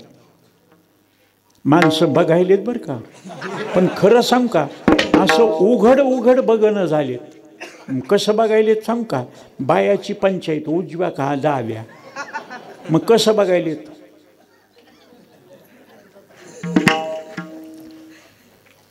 ही रेख गेली ती धनरेषा. महाराज खरं तुम्ही सांगितल्याप्रमाणे पैसा येतो हातात, टिकत नाही कसा ओळखीला? बोरला पाणी लागाव का पाणी टिकाव? पावसाळ्यात लागलं न उन्हाळ्यात आटलं काय उपयोग आहे? अन्न खावं का अन्न पचावं? नाही तर इकडून खाल्लं आणि एक्सपोर्ट इम्पोर्ट ढळाळा. मी नाही तुकोबाऱ्या सांगतात रसना अनावर तुका म्हणे डोंगव आहे. बाबा धनरेषेच्या करंगळीकडच्या बाजूला फुली जर असली तर त्याला अनोळखी अपरिचित नवीन माणसं जवळ येतात, दोस्ताना पाडतात, गोड बोलतात, पैसे घेतात, बुडवून जातात. धनरेषेच्या अंगठ्याकडच्या बाजूला नाते गोते सोडे दायरे पाहुणे रावळे येतात. पुरीचं लग्न आहे, पोराचं शिक्षण आहे, म्हाताऱ्याला दवाखाने टाकले, द्या बाबा तुमचे फेडू बाबा, द्या बाबा. पाया पडून गोड बोलून घेत आहे. पोराचं महाराज पुरीचं लग्न होतं आहे, तिला लेकरं बाळ होते, पोराचं शिक्षण होतं आहे, त्याला नोकरी लागते, म्हातारी दुरुस्त होऊन येतं आहे. द्या ना पैसे तुमच्या कामाचा घेतले, आता द्या ना. देऊ ना देऊ ना. नाही बाबा तुम्हाला लागल त्यावेळेस आम्ही दिले ना, मग आता वापस द्या. आणि नाही देत बुडाले. हां महाराज पैसा टिकल कसा? ऐका, ज्याची करंगळी हे 3 कांडे आहेत ना, 2 कांड्याच्या वर अनामिकेच्या ज्याची करंगळी जाते त्याचा पैसा चांगल्या कामाला जातो. तुका म्हणे सत्य कर्मा व्हावे साई. मंदिर मंडप अन्नदान. अरे आळंदीपासून पंढरपूरपर्यंत माऊलीचा सोहळा आहे. 10 लाख समाज आहे. माऊलीच्या पाठीमागं रथाच्या 4था आणि 5वा नंबर उखळी करायचा 2 दिंड्या आहेत. 128 वर्षाची परंपरा आहे. माझी 8वी पिढी आहे. वडील आजोबा चुलते पंजोबा सगळे कीर्तन भजन दिंडी. त्यावेळेसपासून आत्तापर्यंत 7 पिढ्या झाल्यात. पंक्ती चालू आहेत. पंक्तीवाल्याला कधी गरिबी आलेली बघितली का तुम्ही? वाईट कामामुळं बर्बाद होईल. शेतं विकले, घरं विकले का? दारूचं व्यसन, रंडीबाजी व्यसन, मटण खाणं, वाईट वागलं. पण परमार्थामध्ये अन्नदान, नामचिंतन, देवाला, धर्माला, पंक्तीला, चांगल्या कामाला दिल्यावर वाईट होईल का? देव वाईट होऊ देत नाही. महाराज 2 कांडे असल्यावर गोड बोलल. बघा अशा थंडीचं इतके लोके कीर्तनाला, केवढी पंगत, केवढे विद्यार्थी, केवढे म्हणणारे, केवढे वाजवणारे, किती बाया, किती गडी, कसे सगळे जमले. वा वा वा. अन्नदान. इथं घरचे लेकरं जर काम करीत नसले तर मायबाप म्हणते जन्मभर पोसायला काम करा. मग इतके लोक पंक्तीला तुम्ही जीव घालता, पंगत होते ना. कधी गरिबी आली का? हां महाराज, काही माणसं 2 कांड्या इतकी करंगळे असली ना, बाबा हिंगळजवाडीला काय सप्ताह, काय मंडप, काय मंदिर, हिंगळजा देवीचं मंदिर, किती जुनी परंपरा, हजारो वर्ष जुन्या माणसाला सुद्धा माहीत. हे चाफ्याचं झाड कसलं झाड आहे, असलं झाड बघितलं नाही. मोठमोठे झाडे उलते पालते, हे कशाला तसंच आहे. ती देवीचं मंदिर काय महाराज, कुठून देवी आली संतांच्या मागं. इथून वारी बलुचिस्तानची करायची, तिथली देवी त्या साधूच्या मागं आली. त्यानं मागं बघितली की तिकडंच थांबली. इथं त्या साधूनं कार्य केलं. सप्ताह चालू आहे, अन्नदान चालू आहे. ह्या महाराज गाड्या घेऊन येते. केवढा खर्च होतोय, गरिबी आली नाही. महाराज गोड बोलल, पण कारभारी लोकांना असा असा सप्ताह आहे, तुम्हाला काही घडतं का? खातंय करतंय, निघतंय, देत काहीच नाही, गोड बोलतंय. आणि ज्याची 2 कांड्याचे कमी आहे ते गोड तर बोलत नाही. कशाला सप्तेन महाराजन गर्दा नुसता. काय ते गावोगाव दत्त जन्म, किती दत्त जन्मले, मग किती काय महाराज. याच्यापेक्षा नाईश झिंग काय टुळू टुळू वाजते का नाही, त्याला हे आवडत नाही. हां ते कमी असल्यावर. महाराज आम्हाला आमच्या घरात सुख मिळेल का? ज्याच्या अंगठ्यावर जव नावाचं चिन्ह आहे त्याला अन्नदान झालेलं असल्यामुळं येथे 1 शीत दिले अन्न कोटी कुळाचे होय उद्धरण. ज्यानं अन्नदान केलं नाही देव त्याला खाऊ देत नाही बरं का. शुगर आहे, नका नका वाढू. अरे खाऊ द्या, मन गेलंय माझं, गुलाबजामुन घेतंय तोंडात टाकतंय. पण त्यानं दिलेलं नसल्यामुळं ना दत्त मोपतिष्ठ तू. माऊलीनं सांगितलं तपेविन दैवतन दिदल्याविन प्राप्त. तुम्हाला पेरणी केल्यावरच खळं मिळेल. नाही पेरणीच केलं नाही खळं होईल का? हां तसं तुम्ही दिलंच नाही, मिळेल कसं? मग त्यानं जबरदस्तीनं जरी खाल्लं तर देव त्याला खाऊ देत नाही. घास गिळी सत्ता हातीने खपकून करतंय, गुलाबजामुन बाहेरन मेलं. लोक म्हणते बघा तोंडातला घास खाली पडला, नाही खाऊ दिलं देव. कसं खाऊ देईल देव? त्यानं दिलंच नाही तर. हां हे जव नावाचं चिन्ह ज्याच्या हाताने बायानं स्वयंपाक केला, 10 माणसाचा स्वयंपाक केला तर 15 जेवतील आणि 2 माणसाचा पुन्हा शिल्लक राहील. आणि जिच्या हातावर जव नावाचं चिन्ह नाही त्यानं 10 माणसाच्या करू द्या. 8व्याच माणसाला भाजी कमी, वरण कमी, चपात्या संपल्या. नंतरचे म्हणजे कशाला पंक्ती करता? तुम्हाला 10 माणसं जीव घालता येत नाहीत. हे अन्न पुरतच नाही अन्न. महाराज आमच्या संसारात नवरा बायको एक असल्यावर सगळं होईल. आम्ही महाराजाला नेलं, बायकोनं तांब्या फेकून हाणला तर हां आपल्या हातात काय? नेणं हातात आहे, पण करून खाऊ घालायचं ते बाईच्या हातात आहे ना. ती अन्नपूर्णा आहे. म्हणून भिकारी सुद्धा द्यावो सावकार, द्यावो पाटील, द्यावं दादा असं म्हणते का? वाढावं माय म्हणते. बायाला दया येते म्हणून माय म्हणून मागते. ती बापाला मागत नाही. माय नाही काम केलं तर म्हणते बाप वसवस करायला, मागच्या दाराने येऊन जेवून जात तो उपाशी राहू नको. आई महाराज कसं ओळखाव? लग्न झालेल्या माणसाच्या मधल्या बोटावर पद्म जर असेल तर नवरा बायको, तू मेरे लिए मैं तेरे लिए दोनों मेड फॉर ईच अदर. बायकोला सोडून नवरा खात नाही, नवऱ्याला उपाशी ठेवून बायको खात नाही. दोघं सुखात.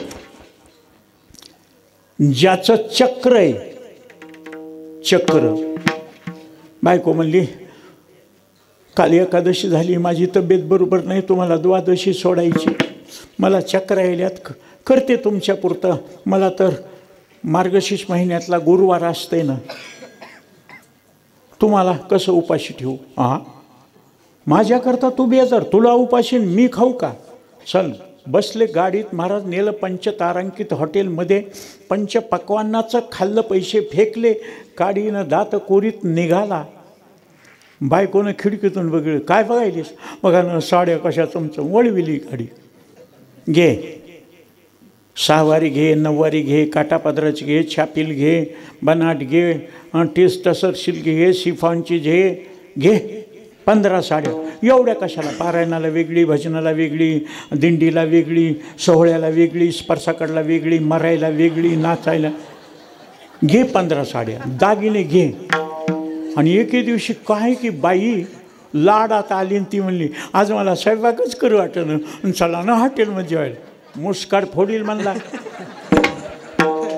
मी नग म्हणल्यावर बळ नेता. नवरा मी आहे, नांदायला तू आलीस. भोपळं इळीवर पडलं तरी भोपळंच चिरतंय, आणि भोपळ्यावर पडल्यावर भोपळं चिरतंय, इळी चिरत नाही. नवरा मी आहे, आणि तुला जर मला जीव घालणं होत नाही, घर भरलेलं आणि स्वयंपाक करू वाटत नाही, सुधार. चल माहेरी जाय. तुला वाटेल तू माहेरी गेली की तुला न्यायला गाडी घेऊन येईल. अरे संध्याकाळपर्यंत दुसरं लग्न. त्या केशवला नाही मिळालं म्हणून काय झालं. आणि शंख असल्यावर बघायला गेल्यापासूनच भांडणं. जुन्या काळात म्हातारे माणसं लग्न ठरवायला मुलगी पसंत करायला जात होते. आजकालचे पोरं म्हणले आम्हाला नांदवायची, तुम्हाला म्हाताऱ्याला काय. म्हाताऱ्याची एक गाडी, पोरायची एक गाडी निघाली. आले पाहुणे, टोले जंग.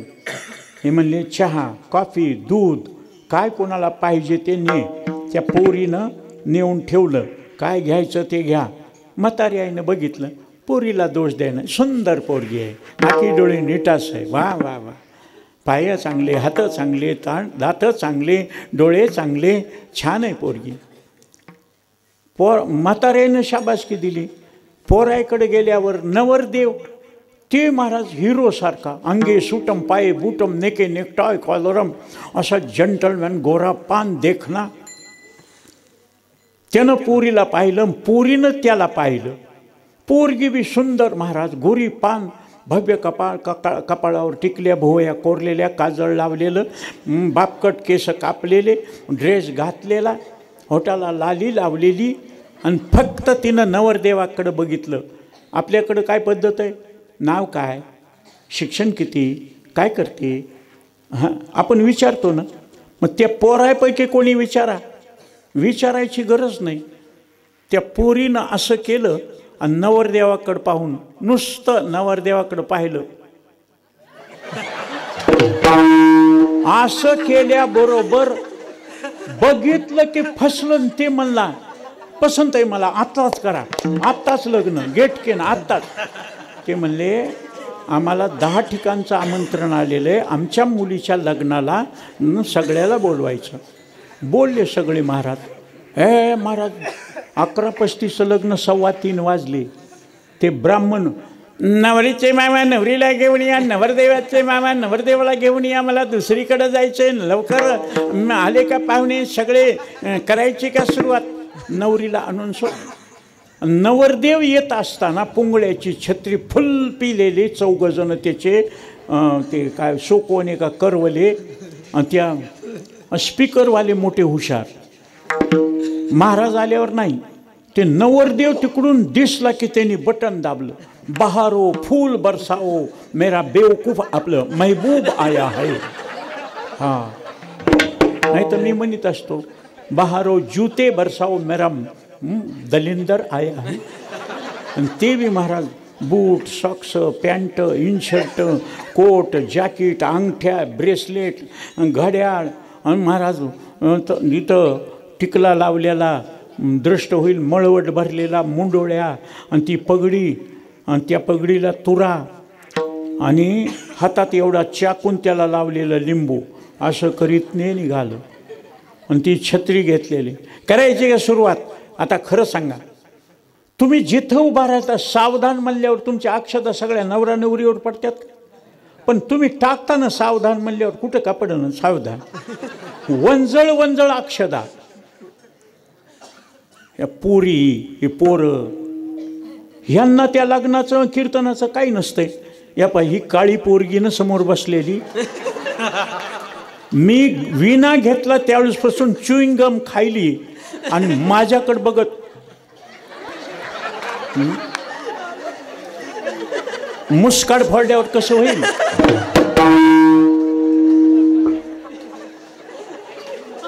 तू तर एवढीशीच आहेत, मी मोठ्या मोठ्या महाराजाला मारलेलं आहे, संस्थेचा अध्यक्ष आहे मी. हां, आणि तुला कळलं ना कीर्तनात बसून? हां, म्हणून सांगितलंय कथेत लेकरू रणात शिंगरू जावाई लहान, तुटकी वाहन फुटकी सहान नसावी. फुटकी सहान असल्यावर गंध उघडता येत नाही, तुटकी वाहन असल्यावर पायात घालता येत नाही, जावाई लहान असल्यावर कधी रुसाव त्याला कळत नाही, आणि कथेत लेकरं असल्यावर त्या कीर्तनकार जीव तोडून सांगताय हे. हां, आणि ह्याचं कारण एकच आहे, असली लेकरं पोटात असल्यावर त्या बाईनं सर्कस पाहिलेली असते, वंचर पाहिलेलं असतं. हां,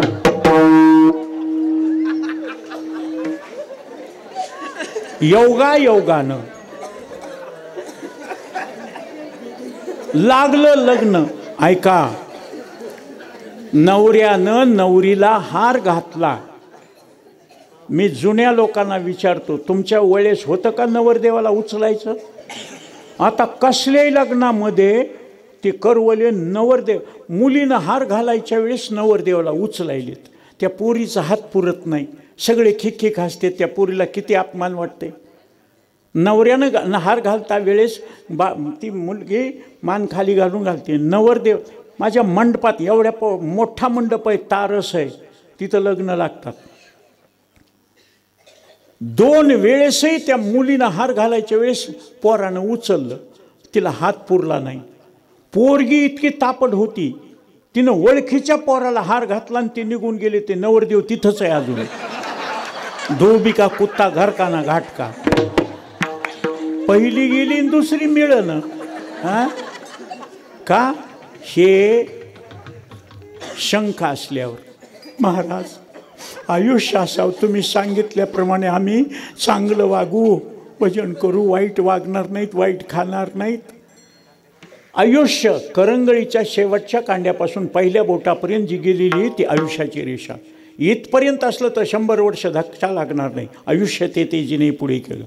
माझं ब्रेन हॅमरिंग झालं, हैदराबादला नेलं. माझ्या भाच्यानं 6 डॉक्टर बोलवले, पैसा खर्च करा, मामा वाचले पाहिजेत, मामा प्रयत्न तर करा, मेले तर हरकत नाही. महाराज कवठीला छिद्र पाडले गिरमिट लावून आणि त्याच्यातून रक्त निघालं. 5.5 महिने. 16 एप्रिलला ॲडमिशन आणि 1 सप्टेंबरला तिथून निघालो पूर्ण व्यवस्थित. कोणी बघितलं की म्हणायचे ढोक महाराज, नामदेव शास्त्री, सगळे महाराज म्हणायचे, सानप महाराज, साठे महाराज, हे सगळे म्हणायचे वाचत नाही, वाचत नाही, शुगर आहे, BP आहे, अल्सर आहे, अपेंडिक्स आहे, मूळव्याध आहे. पण ज्यांनी मला संस्थेचं अध्यक्ष केले ते मारुतीबा कुरेकर, ते म्हणले केशव, तो जोग महाराजांच्या गादीवर असल्यामुळं माऊली तुला मरू देत नाही. आज महाराज 13-14 वर्ष झाले. देव राखे तया मारील कोण, न मोडे काटा हिंडतावन, न जळे न बुडे नोहे काही, विषतेही अमृतपायी. इतका देव वाचवतो, सकळ जीवाचा करीतो सांभाळ, तुझं मोकलील असे नाही. महाराज थोडे कमी आहे 92, आणखी कमी आहे 86. महाराज त्या रेगेला 2-3 फाटीच फुटलेले आहेत. ते ओमायक्रॉन, कोरोना, ॲक्सिडेंट, झटका, ऑपरेशन, मेलं. महाराज ह्याच्यातल्या दुःख देणाऱ्या रेषा नाहीशा करायच्या. कसं करावं? ब्लेडनं छिलाव नाही, फक्त टाळी वाजून विठ्ठल म्हणा. विठ्ठला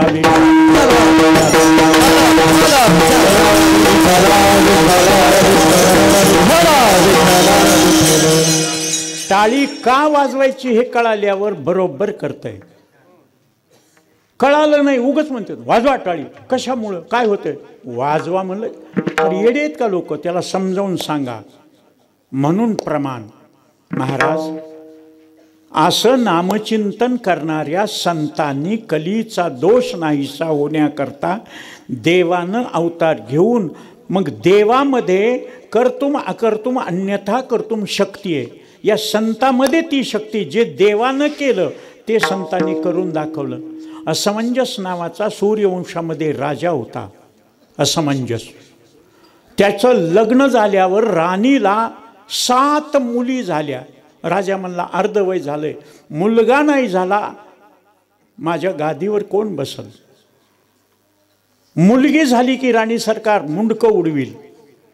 8व्या वेळेस गरोदर राहिली, मुलगी झाली, राणी रडू लागली. आता राजा लेकराला मारते, मला मारते. दाई हुशार.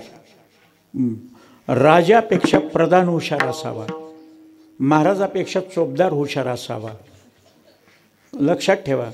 बाईपेक्षा नवरा नाही, नवऱ्यापेक्षा बाई हुशार असावी. पाहुणे महत्त्वाचे आणले, चहा करा, दूध नाही, साखर नाही, पत्ती नाही, असं नाही म्हणायचं. नवऱ्याची इज्जत जाती. मागच्या दारात जायचं, सगळं घेऊन यायचं आणि चहा द्यायचा. आणि मग नवऱ्याला पाहुणे गेल्या मला अगोदर सांगत जा.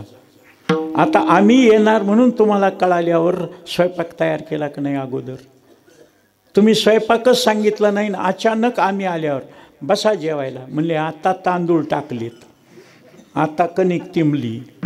हां, मग काय म्हणेल महाराज? कशाला बोलविलं? मग न जेवताच आम्ही कीर्तन करून. नाही महाराज, अगोदर स्वयंपाक मग पंगत बस. तसं योगायोगानं राणी म्हणजे मंत्र्यापेक्षा पिये हुशार असतो ना. हां, काय बोलायचं, कुठं कोणाचं, ते मंत्र्याला काय माहिती आहे? ते पिये सगळं करतात. तसं योगायोगानं मुलगा झाला म्हणा. आणि म्हणले राजानं बघितलं, एकांतामध्ये ब्राह्मणाला बोलविलं, देवबापा हे गुपचूप पैसे, राजाला पोरगी बघू द्यायची नाही आणि पोरीला राजा बघू द्यायचा नाही. पोरगं झालं म्हणून सांगा. मुलगा झाला, मुलगा झाला, मुलगा झाला. राजा निघाल्याबरोबर ब्राह्मणानं सांगितलं, मुलाचे ग्रह आणि तुमचे ग्रह क्रॉसिंग असल्यामुळं तुम्ही मुलाला बघितलं, मुलानं तुम्हाला बघितलं की दोघापैकी एक मरल. एक तर पोरगं तरी मरल, नाही तर तुम्ही तरी म्हणता. राजा म्हणला ते तिकडं सुखान राहू द्या, मी इकडं सुखानं राहतो, दोघंही मरू नये. बघितलं नाही. मुलगी मोठी वाढली महाराज. मुलाचा वेश, घोड्यावर बसणं, तिरंदाजी करणं, तलवार चालवणं, भाला चालवणं आणि मुलाचा ड्रेस घालणं, मुलासारखंच बोलणं. ते चांगलं दिसू लागल्यावर शेजारचा मोठा राजा होता, त्याला एकुलती एक मुलगी होती. आपली मुलगी त्या मुलाला दिली की दोन्ही राज्य एकत्र होतील म्हणले. झाली सोयरीक, लग्न लागलं. आता खरं सांगा, कोणाकोणाचं लागलं? मुलीचंच लागलं ना. मग त्यावेळेस वारक पाय दाबायला जायचे. वारकाचा हात इतका चालाक, वाटी में पाणी सदा आमदानी. कसल्याही माणसाला गालं धरतंय, नाक धरतंय, कान धरतंय. नाही धरू दिलं तर वस्त्र लागण, रक्त निघल. मुकाट्यानं वागतंय ना माणूस. हां, त्याच्या पुढे नाही तर कापत आहे. त्यानं पाय दाबता दाबताच ओळखिले हे पाय पोरीचे, पोराचे नाहीत. राजाला सांगितलं गुप्त. राजानं लगेच युद्धाला तयार व्हा, मुलीबरोबर मुलीचं लग्न लावून माझ्या मुलीचं वाटोळ केलं.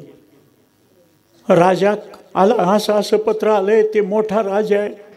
आपलं कसं महाराज, मोठ्याला भीती नाही, बारक्याला भीती आहे. त्याचं राज्य मोठं आहे ना.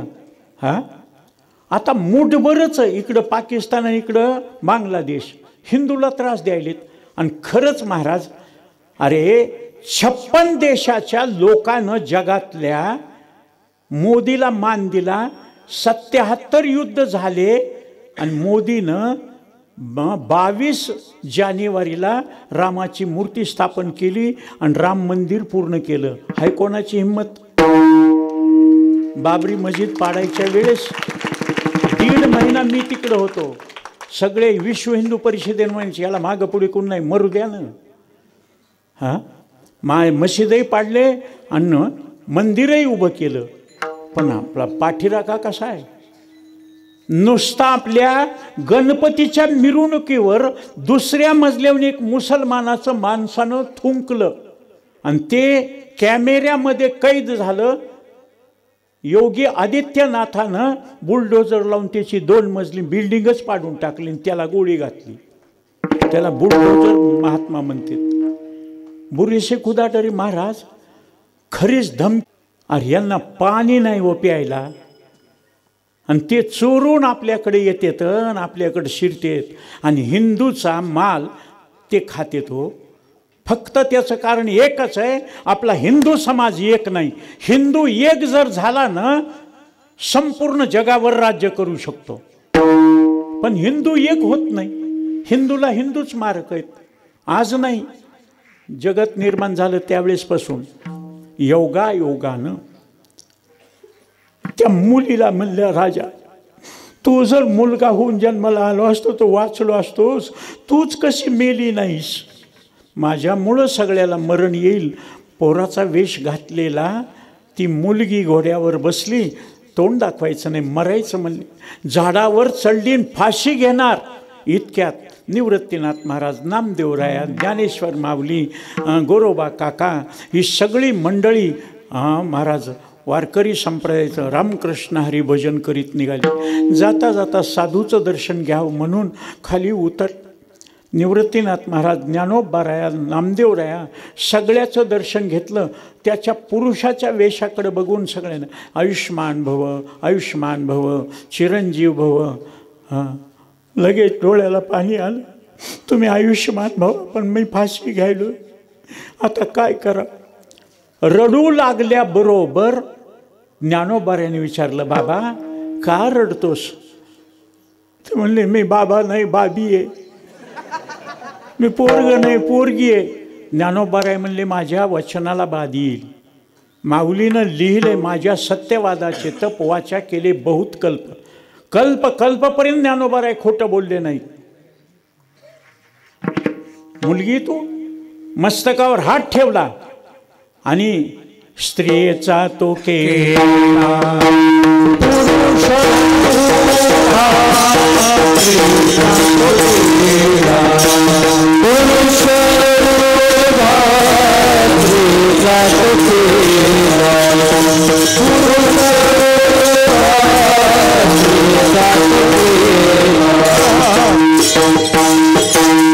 जिही निमिष मात्रे देह पालटिला, स्त्रियेचा तो केला पुरुष उभा. देवानं जसं ते काम केलं, मुलाचा मुलगा, त्या मुलगी झाली त्यावेळेस तिचं नाव इला ठेवलं. वशिष्ठ ऋषीनं सांगून त्या मुलीचा मुलगा केला आणि त्याचं नाव महाराज पुन्हा बदललं. नाव मुलगी होती, मुलगा झाला. महाराज भगवान कृष्ण परमात्म्याच्या काळात इंद्राचा यज्ञ बंद करून गोवर्धनाची पूजा केली. इंद्रानं रागात येऊन, चारिता गोधने हो इंद्र कोपला भारी, मेघ जो कडाडला शिळा वर्षल्या धारी, रक्षिले गोकुळ हो नकी धरिला गिरी, निर्भय लोकपाळ अवतरले श्रीहरी. सगळीकडून ढग आल्यावर गोवर्धन पर्वत गिरी गोवर्धन येणे उचलिला. सगळे खाली बसले. पाऊस 7 दिवसाचा पाऊस निघून गेला. गोवर्धन पर्वतानं सगळ्याला वाचविलं. इंद्र शरण आला. इंद्राचा गर्व परिहार गोवर्धन उचलून इथं चांगदेवाचा गर्व परिहार करण्याकरता ज्ञानोबारायनं चालविली जडबिंती, हरली चांगयाची भ्रांती. ते देवानं केलं, तोच महाविष्णू ज्ञानोबारायच्या रूपानं आला आणि गर्व परिहार केला भिंत चालवून. महाराज नामदेवराय दिल्लीमध्ये गेले आणि तिथं कीर्तन असताना मुसलमानाची राजवट 1200 इसवी सनला, आणि सगळे हिंदूचे तर भजन करतील नवल नाही, मुसलमानाचे. आणि मला सांगितलं येता येता तुमच्या हिंगळजा देवीला मुसलमानाचे लोकसुद्धा दर्शनाला येतात. हां, आमच्या तिकडं केदारी महाराजाच्या मंदिराला संदल मुसलमानाचा प्रदक्षिणा करून पाया पडून जातो, पंगत करतात. कोण म्हणतं? खऱ्या माणसाला खरा देव कळतंय. हे माणसं लावून पेटवलेले विरोधामध्ये. योगायोगानं तसं चांगदेवाच्या गर्व परिहाराकरता मग नामदेवराय देवाचेच अवतार, देवाचीच कृपा. मुसलमानाचा एक माणूस राजाकडे गेला, राजाला म्हणला, सरकार हुजूर, वो काफिर नामदेव का भजन चालू है, कीर्तन चालू है, अपने मुस्लिम लोग हरे राम विठ्ठल विठ्ठल बोलते. राजा गेला तलवार काढून, माणसं जमलेले, गाय अशी जाऊ लागली. राजानं गायीच्या मानेवर तलवार टाकली, खडखड खडखड मुंडकं हलू लागलं, रक्ताचे पाट वाहिले, हाडपाय खोडून महाराज ती गाय मेली. नामदेवने सांगितलं, तेरा भजन सच्चा है, तेरा इमादत सच्ची है, गाय को उठा नहीं तो तेरे को काटूंगा. कब उठाता? नामदेवराय म्हणले 3 दिवसात. 3 दिवस नामदेवराया गाईचं मुंडकं घेऊन रडत होते, विठ्ठला पांडुरंगा, विठ्ठला पांडुरंगा. 3ऱ्या दिवशी राजा आला, मुसलमान आले, आता याला मारतेत म्हणून. महाराज योगायोगानं उठाव, गाय को उठाव. नामदेवरायनं मुंडकं उचललं, धडाला लावलं. धडाला लावून विठ्ठल म्हणलं, पुंडली म्हणले बरोबर गाय उठली, बॅ करी पळत गेली. ती गाय उठलेली, कापलेली, पुन्हा जिवंत झालेली बघितली. राजानं तलवार फेकून दिली आणि कानं धरले. अल्हम्दुलिल्लाह, करिश्मा हो गया, चमत्कार हो गया, अल्लाह ताला का बंदा है तू. पाया पडू लागले. आमच्या तुकोबऱ्याच्या काळात शेख मोहम्मद साहेब होते, श्रीगोंद्याचे, भजन करीत होते. अरे तुम्हाला खोटं होतं, माझ्याबरोबर बँजो वाजवायला शेलूचा अजीजबाई होता, मुसलमानचा, माळ घालायचा, गंध लावायचा. सगळ्या मुसलमानं त्याला मारलं. उधर जाता, इधर नमाज नाही पडता, मटण नाही खाता. महाराज तुम्हाला सांगू, तिथं निवडून आलेली मेघनाताई बोर्डीकर, तिनं त्याला संरक्षण दिलं. हिंदूचं काम तू करतोस ना, आम्ही तुला सांभाळू. नाही मुसलमानाला महाराज ज्यांनी ज्यांनी मारलं त्याला जेलमध्ये घातलं. कोण म्हणतं काय वार घेत नाही देव? देव राखे तया मारील कोण, न मोडा कांडा. महाराज इतका जर सांभाळतो, महाराज मेले माणूस जिथं उठवील, वेळ काळा ते ग्रासील. माझ्या ज्ञानोबारायनं नेवाशाला सच्चिदानंद बाबाला पुन्हा मेलेलं जिवंत केले. महाराज त्यांच्याकडे ही ताकद कशावरून? कारण त्यांच्याकडं ताकद आहे. मग मंत्र म्हणून ज्यांनी त्रास दिला, छू खलास, असं होतंय का? मूठ बाणामती केगामती नाही. मग ते काय करतात, एवढी ताकद असून सुद्धा, तेवढं सामर्थ्य असून सुद्धा ते सामर्थ्य कर्तुम अन्याकथा कर्तुम सामर्थ्य असून सुद्धा ते भजनानं काम करतात, नामचिंतनानं काम करतात. म्हणून ते हरीचे अंश असल्यामुळं हरी तैसे हरीचे दास, नाही तया भय मोह चिंतास, होणी राहती उदास बळकट कास भक्तीची. म्हणून त्यांच्याकडं सामर्थ्य असतं, असं निळोबाराय अभंगाच्या दुसऱ्या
वाह, क्या बात आहे. अरे एवढे चांगले भजने, एवढे चांगले वाजवणार तुमच्याकडे भाग्य नाहीत महाराज. आम्हाला पुणे मुंबईकडे वाजणारे म्हणणारे बरोबर घेऊन जावं लागतंय. पैसे देते ते म्हण, पण कुणीच नाही, आम्हाला वेळच नाही म्हणतात. काय करावं. इकडं ऐसे संतजन ऐसे आहेत. अरे मेलेल्या कातड्यातून बाबा आवाज काढले तू महाराज. मग एकदा यांच्याकरता तरी टाळ्या वाजवा. हां, कधीही गुणवान माणसाची कदर करीत जावी.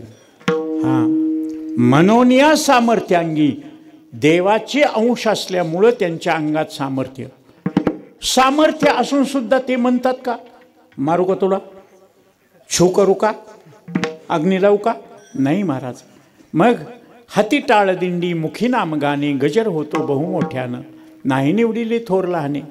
अरे बाबा, चातुर्य लपवी महत्व हरवीन, पिसे पण मिरी आवडून या.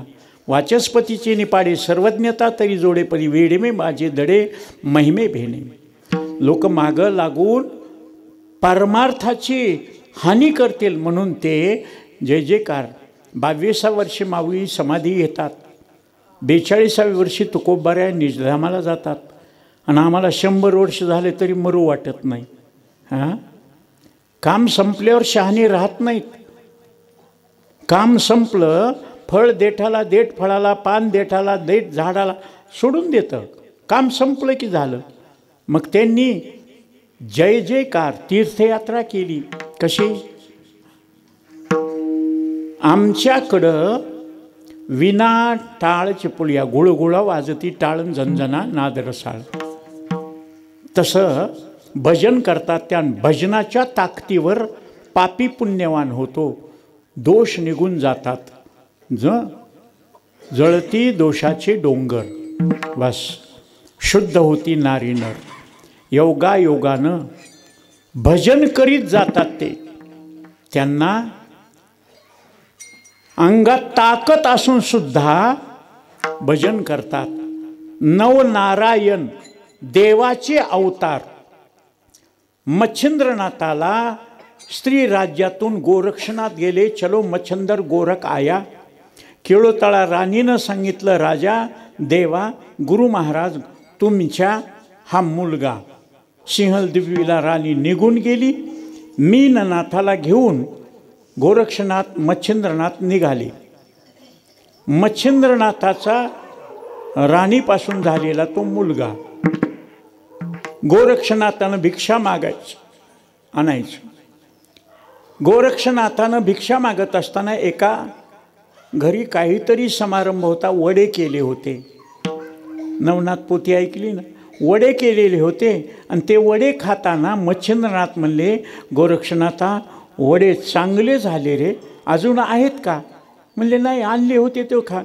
मला वडे खाऊ वाटायलेत, गुरुला खाऊ वाटायलेत. म्हणून मच्छिंद्रनाथाला खाऊ घालण्याकरता गोरखनाथ पुन्हा त्या घरी गेले. आणि बाई, माझ्या गुरुला वडे खाऊ वाटायलेत, वडे असले तरी. असा कसा तुझा गुरु आहे, भीक मागून खायचं, तुला आवडन नावडन मिळेल ते मुकाट्यानं खावं. तुला वडे पाहिजे असले तर डोळा काढून दे. महाराज गुरुला खाऊ घालण्याकरता डोळा काढला, बोट घातलं, बुबुळच काढून दिलं. त्या बाईनं वडे दिले. वडे घेऊन असा डोळा झाकूनच आले. गुरु महाराज वडे घ्या, वडे घ्या. हात का आता ठेवलास. म्हणले त्या बाईनं अशी बोलली, डोळा काढून देईन मग वडे, म्हणून डोळा काढून दिला. वडा खाल्ला महाराज. मंत्र म्हणले. मच्छिंद्रतायाचा मुख्य शिष्य मच्छिंद्रनाथानं मंत्र म्हणले ना, असा डोळ्याहून हात फिरविल्यावर पहिल्यासारखा डोळा झाला. आंधळ्याशी पाय, आंधळ्याशी डोळे, पांगऱ्याशी पाय. काही लोक म्हणतात गेल्यावर काय. आत्ता तात्याराव लहाने मुंबईच्या हॉस्पिटलला, ज्या माणसानं मरताना नेत्रदान दिले त्याचे डोळे काढून ठेवतात, आणि ज्याला डोळे नाहीत, ॲक्सिडेंटमध्ये गेले, त्याला बसवून पुन्हा डोळे देतात. महाराज तुम्हाला खोटं वाटेल, मला ताटातली मुंगी दिसत नव्हती, इतके डोळ्याला पडदा आला होता. त्या तात्याराव लहानेच्या गावच्याच माणसानं लातूरला माझ्या डोळ्याचं ऑपरेशन केलं. चष्मा लावायची गरज नाही महाराज, मला किती लांबचं चांगलं दिसतंय. दिले ना डोळे, पडदा आला होता. देवा तुझं चुकलो गा, त्याने दृष्टी आली पदळ, देवाला चुकल्यावर डोळ्याला पडदळ. काही लोक म्हणतील कशामुळं? महाराज क्षमा मागून सांगतो, मी माझा गुन्हा कबूल करतो. मी आळंदीत शिकायला गेल्यावर सुद्धा गुरुकडून पैसे घेऊन सिनेमाला जात होतो. जास्त सिनेमाला पाहिल्यामुळं डोळे खराब झाले. मग आताचे लेकरं लहानपासापासून मोबाईल पाहिलेत ना, डोळे खराब व्हायलेत. एवढ्या लेकराला चष्मे लागायलेत. आणि मोबाईल घेतला की रडायले. ते मोबाईल काढून दिला आणि ते कोणतं ते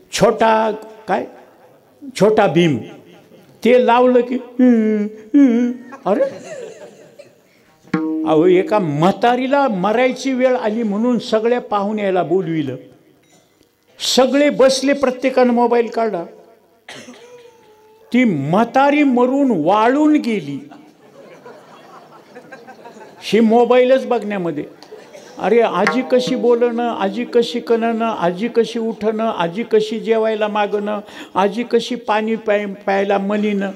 आणि मग सगळ्यांनी मोबाईल बंद केला. आणि बघा ना आजीला, तर आजी लाकडासारखी ताटून गेली. 2 दिवस झाले होते मरून. नाही महाराज, वाईट गोष्टीकडे मन लागतं. म्हणून हे समर्थपणे सगळी ताकद असून सुद्धा पुन्हा महाराज ऐका, उन्हाळ्याच्या दिवसामध्ये मच्छिंद्रनाथन मीननाथ मंदिरामध्ये बसायचे आणि गोरक्षनाथानं भिक्षा मागायची. पायात काही नाही, गुणानं परेशान झालेली भिक्षा आणून जीव घालायची गुरुला, मुलाला, त्या गुरुबंधूला. आणि पुन्हा त्यांचे जेवण झाले की ह्याने जेवायला बसलं. हे जेवायला बसलं, ती एवढंसं लेकरू मीननाथ बाबा बाबा सू आली. मग मच्छिंद्रनाथानं सांगितलं, गोरक्षनाथा काय करायला, याला संडासला बसव. संडासला बसविलं आणि ते जेवायला बसले. ते लेकरू महाराज त्यानं घाण केली, सगळे अंगाला बा बा बा बा अर्र म्हणले, गोरक्षनाथा याला चांगला धुवून आण. तेवढा शब्द ऐकला, गेलं टंगडं धरलं, पाण्यात बुडविलं, फिरवून आपटिलं. खडकावर आपटिल्याबरोबर तर त्या लेकरानं गेलं. त्याचे हाडं मांस काढलं आणि कातडं वाढू घातलं. झोपेतून जागे झाल्यावर, अरे गोरक्षनाथा मीननाथ कुठे आहे? म्हणले वाळू घातलाय. वाळू घातलाय, आण बरं इकडं. आणि ते कातडं आणलं. बाबा आई बरोबर गेला असता तर जगला असता, माझ्या कोण चुकलं, गोरक्षनाथा तुझ्या पाया पडतो, याला जिवंत कर. महाराज संजीवनी विद्या भस्म टाकून विद्या तुम्ही शिकविली मला, तुम्ही गुरु आहेत. आणि रडायलात काय? जलतो साहेब काल मारतो आहे बाला टाळतो काल कलकत्तेवाली तेरा वचन या खाली छो मल्ल्याबरोबर त्या कातड्यावर भस्म टाकलं की ते लेकरू जिवंत झालं. पोटशी धरलं. तुझे केवढे उपकार महाराज, तुम्ही माझे गुरु, तुम्हीच हे शिकविलं ना. तुला माहीत होतं ना मला विद्या येते, तू मारलंस का? म्हणले तुमची परीक्षा बघण्याकरता. तुम्ही का रडलात? तुझी परीक्षा बघण्याकरता. तसं दोघांनाही एकमेकाचे. आता महाराज ऐका, तुम्ही ज्यांच्याकडे बोल शिकलात त्यांना ते बोल आल्याशिवाय तुम्हाला शिकविले का? तुम्ही ज्या चाली शिकलात, तुम्ही ज्यांच्याकडे शिकलात त्यांना ती चाल येत असेल ना. ज्याला चालच येत नाही ते काय शिकविल? म्हणून मी एकतरी प्रमाण म्हणलं का महाराज? आत्तापर्यंतच्या आयुष्यामध्ये संस्थेमध्येच मार खाऊन एक अभंग म्हणलाय. भजनाची वेळ आली की मी चुकवायचं, गैरहजर राहायचं. भजन महाराज सगळ्यात अवघड काय? भजन. आणि सगळ्यात चांगलं काय? भजन. तुका म्हणे येथे भजन प्रमाण. म्हणून योगायोगानं महाराज तुम्हाला शंका आली, 3ऱ्या चरणामध्ये त्या शंकेचं निरसन केलं. पण शेवटच्या वेळेस निळोबाराय सांगतात, निळा म्हणे संदेह नाही, यदर्थी काही त्रिसत्य. वैकुंठाला गेलेले तुकोबाराय, मला अनुग्रह गेल्याशिवाय गेले कसे, म्हणून वैकुंठाला निजधामाला गेलेले तुकोबाराय आले. मला संशय आला, पण मला संशय घालविला, संदेह गेला. हा, म्हणून निळा म्हणे संदेह नाही, यदर्थी काही त्रिसत्य. विठोबा रखोमा,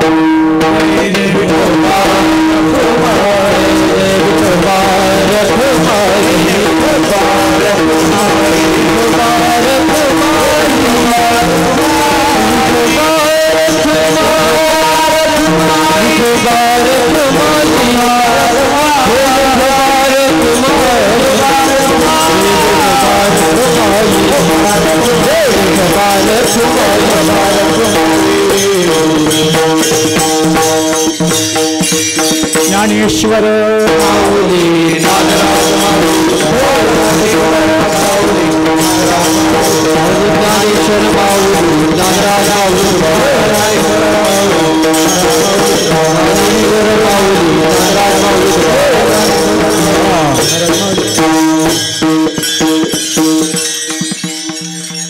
तुम्ही घडीकडे बघितलं नाही, मी घडीकडे बघून कधी कीर्तन करीत नाही. बघितलं 11 वाजून 11 मिनटं झाली. तुमचे 11 मिनटं जास्त घेतले. 11ला कीर्तन संपायला पाहिजे. महाराज वेळेवर कीर्तन सुरू झालं होतं. सूचनाच दिली होती 8:30ला भजन सुरू. 9च्या अगोदर मी विना घेऊन बोलायला सुरुवात केली.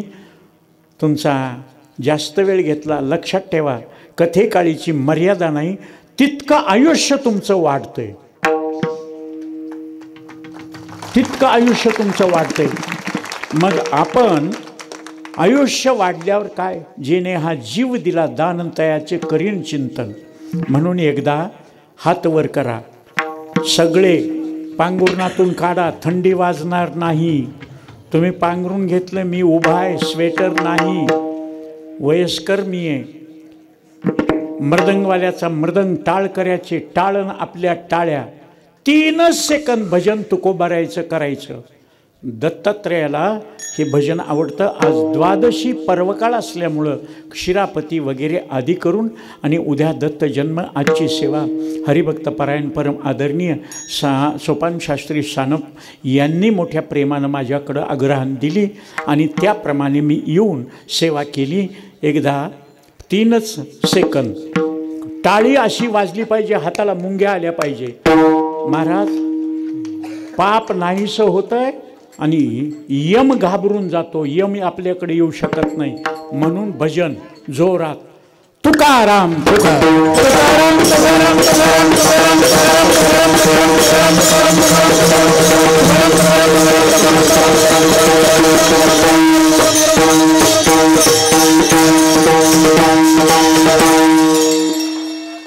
पहिलीच वेळे उखळीकर नावाचा नमुना तुमच्या पुढे उभा राहिला आणि इतका शिणून आल्यावर सुद्धा काल भागवत कथा झाली आहे आंध्र प्रदेशाच्या बॉर्डरवर. तिथून महाराज रात्रभर प्रवास करून आलोत.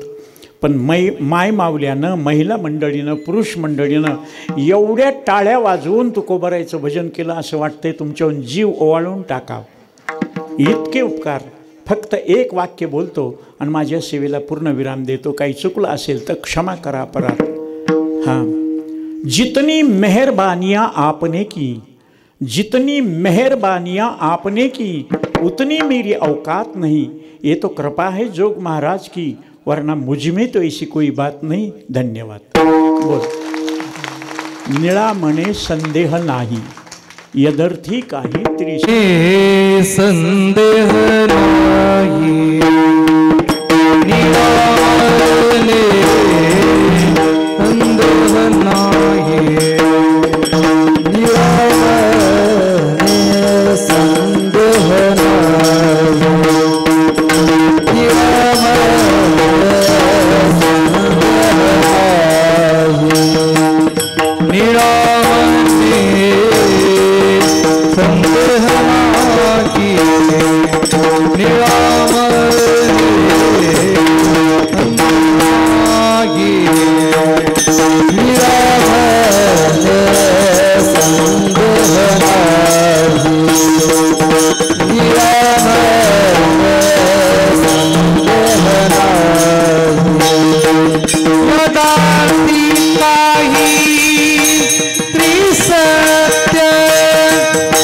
जगाती काही त्रिनत्य मनोनी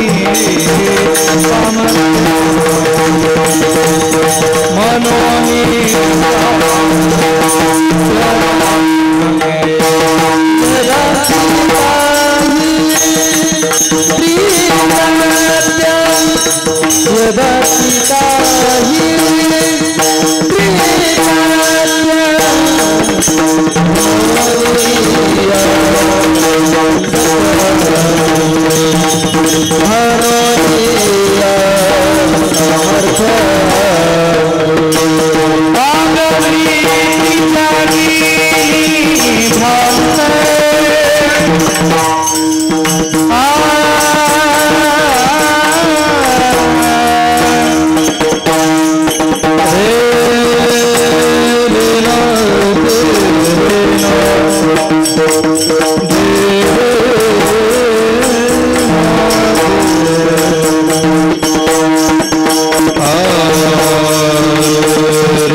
भगवी